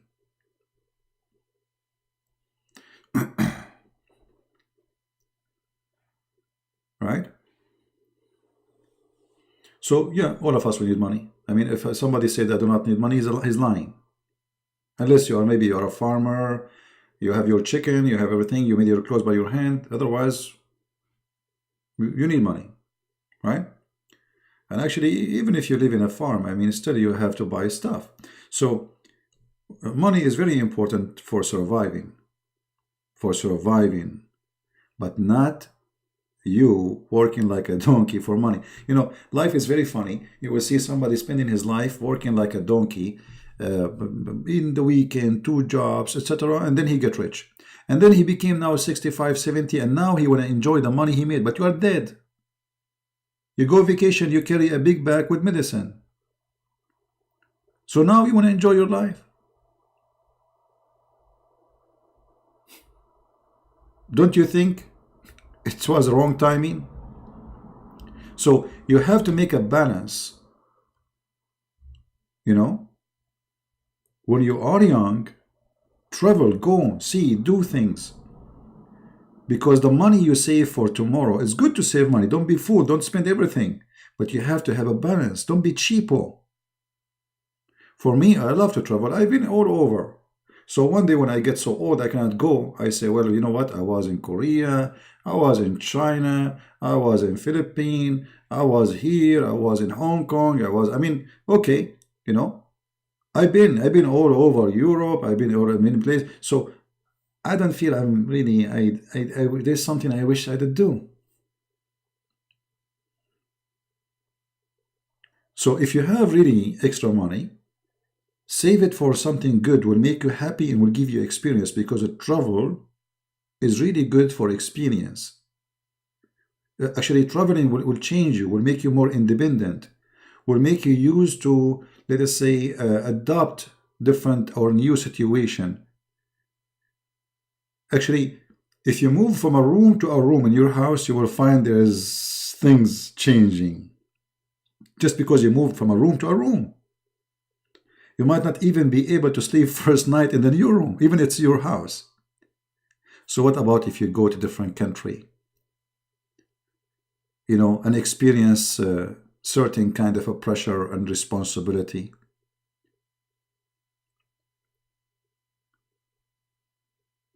I'm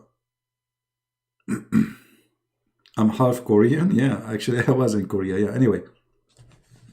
I did not go to North Korea yet. I hope soon that this guy will go and North Korea will come to Christ. I'm expecting North Korea, as soon as this regime collapses, will come to Christ so fast. Just wait. And I will be happy to go there. But anyway, I mean, we are not saying be cheapo. I'm saying actually the opposite. Spend in yourself, but in a good way, not in a foolish way. Don't spend your money in a stupid bag, stupid purse, $500, when you can get the same bag for $10. And then the $408 or $90 you saved from the $500, go vacation somewhere with it. Have fun. Go to a beautiful beach. Go visit a friend. I mean, life can be good if you manage it in a good way. Don't let the rich, filthy rich, those who have a brand, suck your blood. They are sucking your blood literally by saying signature brand. I mean, who care about signature? What this signature brand will do to me? Let me tell you what is going to do good to you. You will get wrapped. Because thieves, when they see somebody wearing something so expensive, they expect expensive stuff inside that expensive bag. Do you agree?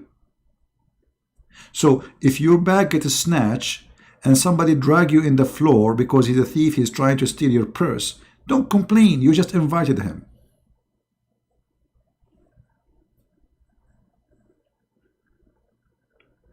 You did invite him. You told him, I am here. Come to me. I'm rich. I have money. Look here. Look at my purse. $2,000 purse. The guy will think, if the purse is $2,000, what is inside the purse?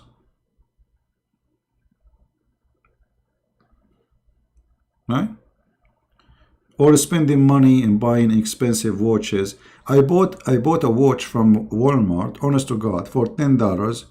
It was good with me. I don't wear watches, by the way. But, you know, when I go to swim or etc., so, you know, we like to know what time I have to go, because sometimes, like, I don't have a car or something, so I need, like, when the last bus will be, or the last car, you know, like when I'm in the Philippines or etc. So I take a watch with me, so I don't take a phone, you know. So $10. And the watch was working for almost, I don't know how many years. Actually, last time I checked it out, it was working, but the worst broken, so I throw it away. But until that moment, the $10 watch, it is water resistance. I swim with it. Never anything wrong with it. It's working fine for many years, and $10. Okay.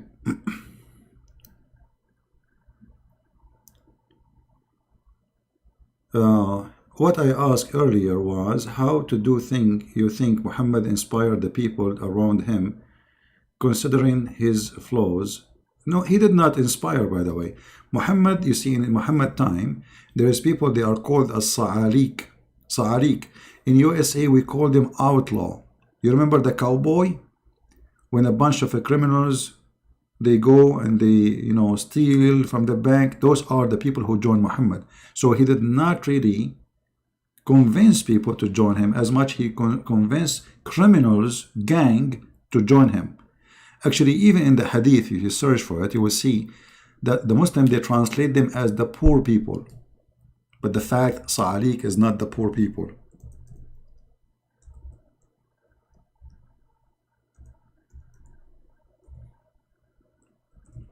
Let me find you the hadith.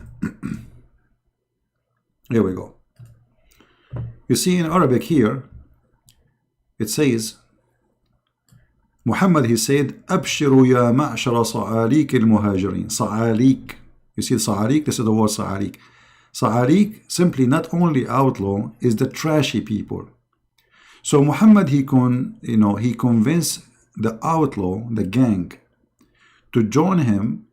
And, instead of being outlaw, people hate you, you will be hero because you are fighting for God now. So by having those gangs who they are very aggressive warriors, criminals, he was able to conquer the rest. And then the rest, they have to join his army. Otherwise, convert or die. Right?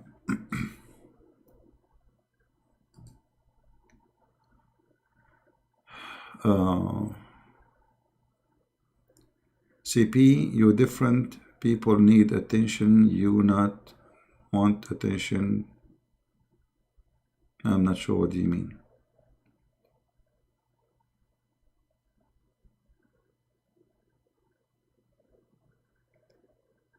Don't throw away your watch, give it to me. No, I throw it away because fixing the what they call it, the thing, and they wear it with it, is going to cost you more than a watch. So if you want to buy these things to hold it, it's going to cost you $15. Well, I bought the watch for $10. Go buy a new watch. You know what I mean? It's just about being smart and don't let people use you and, spend money for stupid stuff. Like in USA, if you want to fix your shoe, will cost you maybe $15. We'll go and get a new shoe. You see, USA, by the way, is very cheap. It's a very cheap country. If you want to fix TV, it costs you more than buying new TV. You get a new TV. In different countries, no. In different countries, labors are very cheap. So fixing the TV is way cheaper than buying a new TV. Here, no.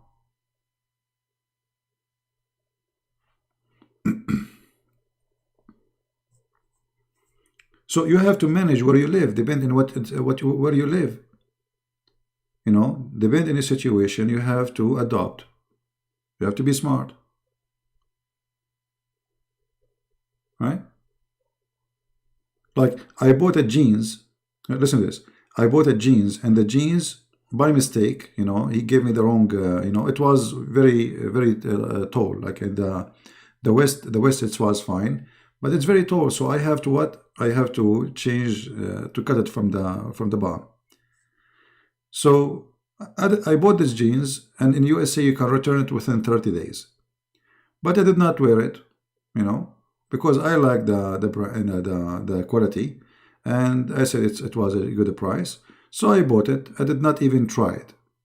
I trusted the person who gave it to me. But then when I tried it, it was very long. It doesn't fit me. So I went back and said, okay, I want to cut it off. They told me it cost, I think, $17. I got it for $10.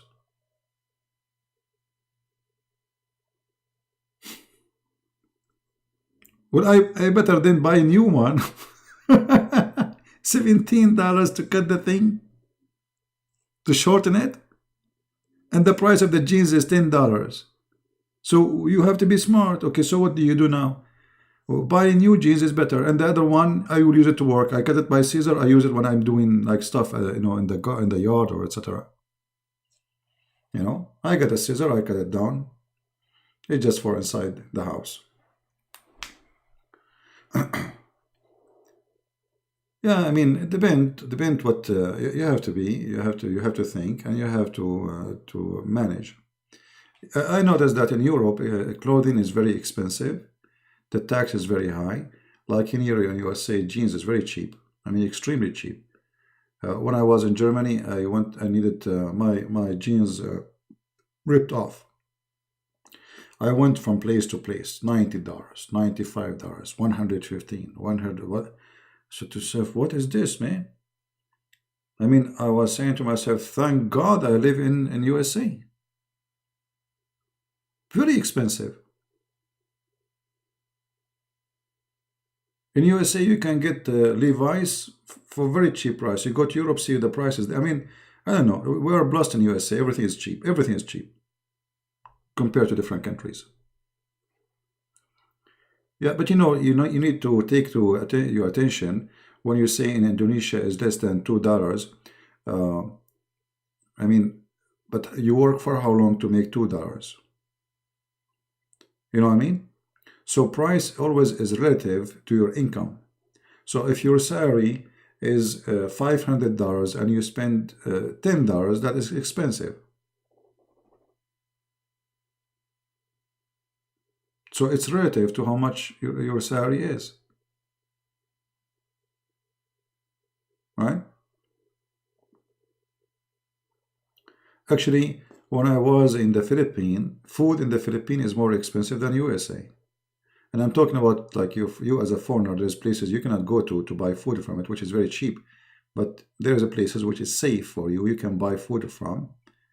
It's expensive. It's more expensive than USA. Which is weird.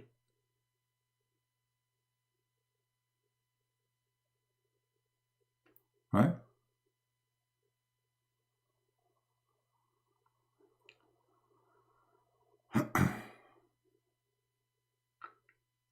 Anyway, you have to manage and you have to be smart. And if you are a person who can save money so you can enjoy life better way, or you can save it for your future, to buy a house, you know, I mean, to have a security, or to enjoy vacation, better than spending your money in the pocket of somebody. He just for you saying you something, it's called a brand. You know, brand.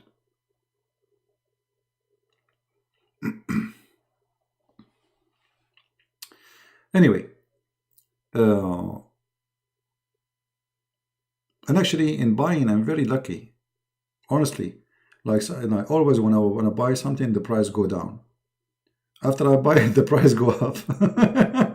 And anything, unbelievable. I mean, anything ever I want to buy, the price go down. After I buy it, the price sometimes go really way more than what I bought it.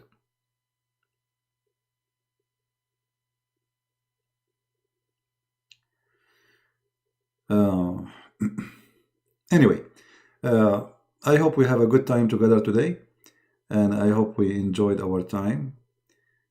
Just be smart in your life, and don't worry about what people say about you, as long as you are not doing something wrong. You know, I mean, if it's about your clothing or about, I mean, who cares about your makeup? Don't worry about people, because people will never be satisfied with you. Actually, even if you are the most pretty girl in the world, people will complain, and even they will talk or they will gossip against you more, because you are getting attention. You know, which means sometimes using makeup will bring you even enemies. You know, women who they are jealous from you, women who they are, you know, like look what she is. I mean, you know what I'm talking about, right? So don't seek such an attention, because that will not help you in any way, right? You have to do shopping with me to get a price. Actually, yes, when I do shopping, price really get cheap. Anything I buy, it go down. It doesn't matter what it is. I go a week after and I check the same thing I bought, the price is way up. So I don't know, I'm really lucky when it's come to buying stuff. I have a TV here. It's Sony. This TV I got.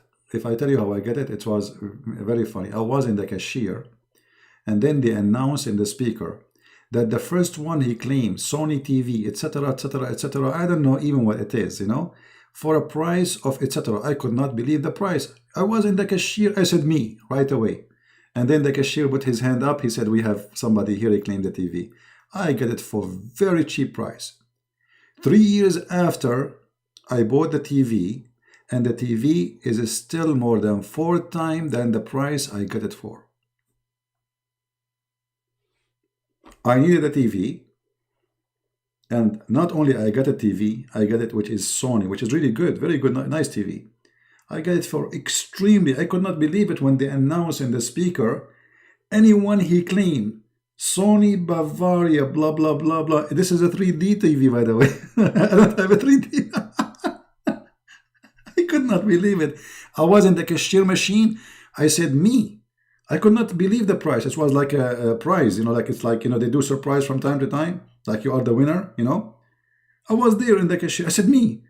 And then I was really worried about, do I have the money for this now? Should I buy it or not? Did I make a wrong decision? Yeah, it was a good deal. Anyway, I believe that the Lord is my provider, and He is He blessed me in many ways, in many things. And look at me, I'm blessed by you. Not only things happen to me in my life, I'm very blessed with many people like you who really, I can feel how many people really care for me, which is sometimes annoying me because I stay away for a few days. I get too many messages in Patreon saying, where are you? We miss you. Are you okay? So the Lord is really blessing me in many ways, today, where I'm staying here, I left the door open. And then the door closed. I went outside, there's nobody. The door of the house. I said to myself, what's happening here? How the door is closed? I remember I left it open. So I opened the door again. Because I'm trying to refresh the air of the house. And then I went inside, working on my computer, and then I heard the door close again. I said, what the heck is that? I have a ghost town here? Imagine, guys, I have a neighbor. She thought that the door is open by itself. So she is worried. The house is open. She don't see anyone moving. So she come to my door. She closed the door and she go back home. By the time I get out to check how the door is closed, nobody there.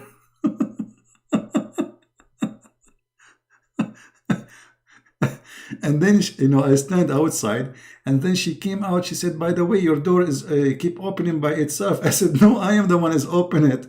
She said, oh, okay. I closed it because I thought nobody there. Somebody will get in. And look how beautiful the people here, You see how the Lord provide me with people who want to take care of me? They don't know me. I don't know them. I'm here. Nobody know me here where I'm right now. So imagine a woman from the middle of nowhere. She don't even know me. She is sent by the Lord to take care of me, close my door, to be sure that the house is safe. Isn't it this is a blessing? But the funny about it, I was saying, what's happening here? Is Jibreel is around? Is there a genie in the house? I close the door is open. Twice. I opened the door. I opened the door and I opened the windows. I was outside. So I don't, always when I get inside, I like always to refresh the air of the house. So I opened the windows, I opened the door. But anyway, I opened the door from one direction and I opened the windows from the backyard. So for her, she see only the door is open. She come and she close it. I go and I open it and I say to myself, I thought I opened it. Did I close it? You know what? I think I'm getting old.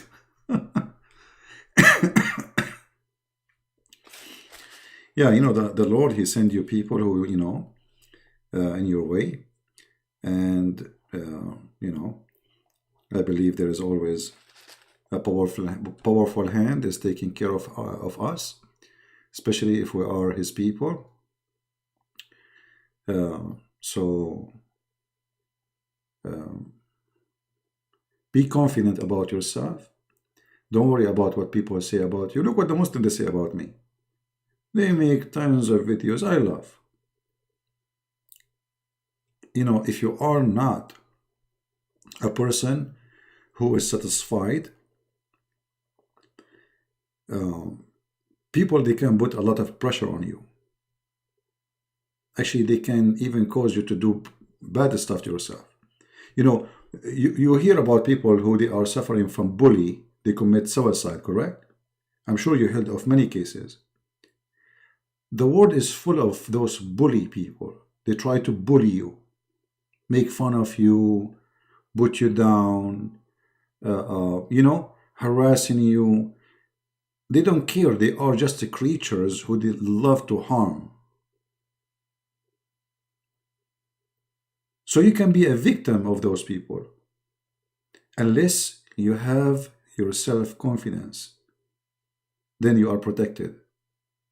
They cannot really do anything to you. Actually, they are doing things to themselves.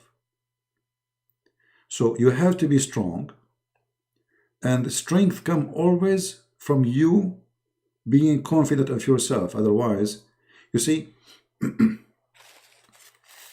any one of you try to walk in the side of the walkway at the edge, you know what I mean? The edge of the, like, let's say the platform where, let's say a train is coming maybe. Okay, because you know it's not high, you walk and you walk fast, right? You don't feel down. But imagine if you are walking at the same frame, but in the height of 40 floor, or 5 floor, or 2 floors. You will not be able to step 2 steps and you will fall down because you are terrified. Do you understand what I'm saying? So why we are walking in the same edge? When it is down, we walk normal and we don't feel. Just because we are higher, we feel down, simply because you lose your confidence of yourself. The second you lose your confidence, you will fail.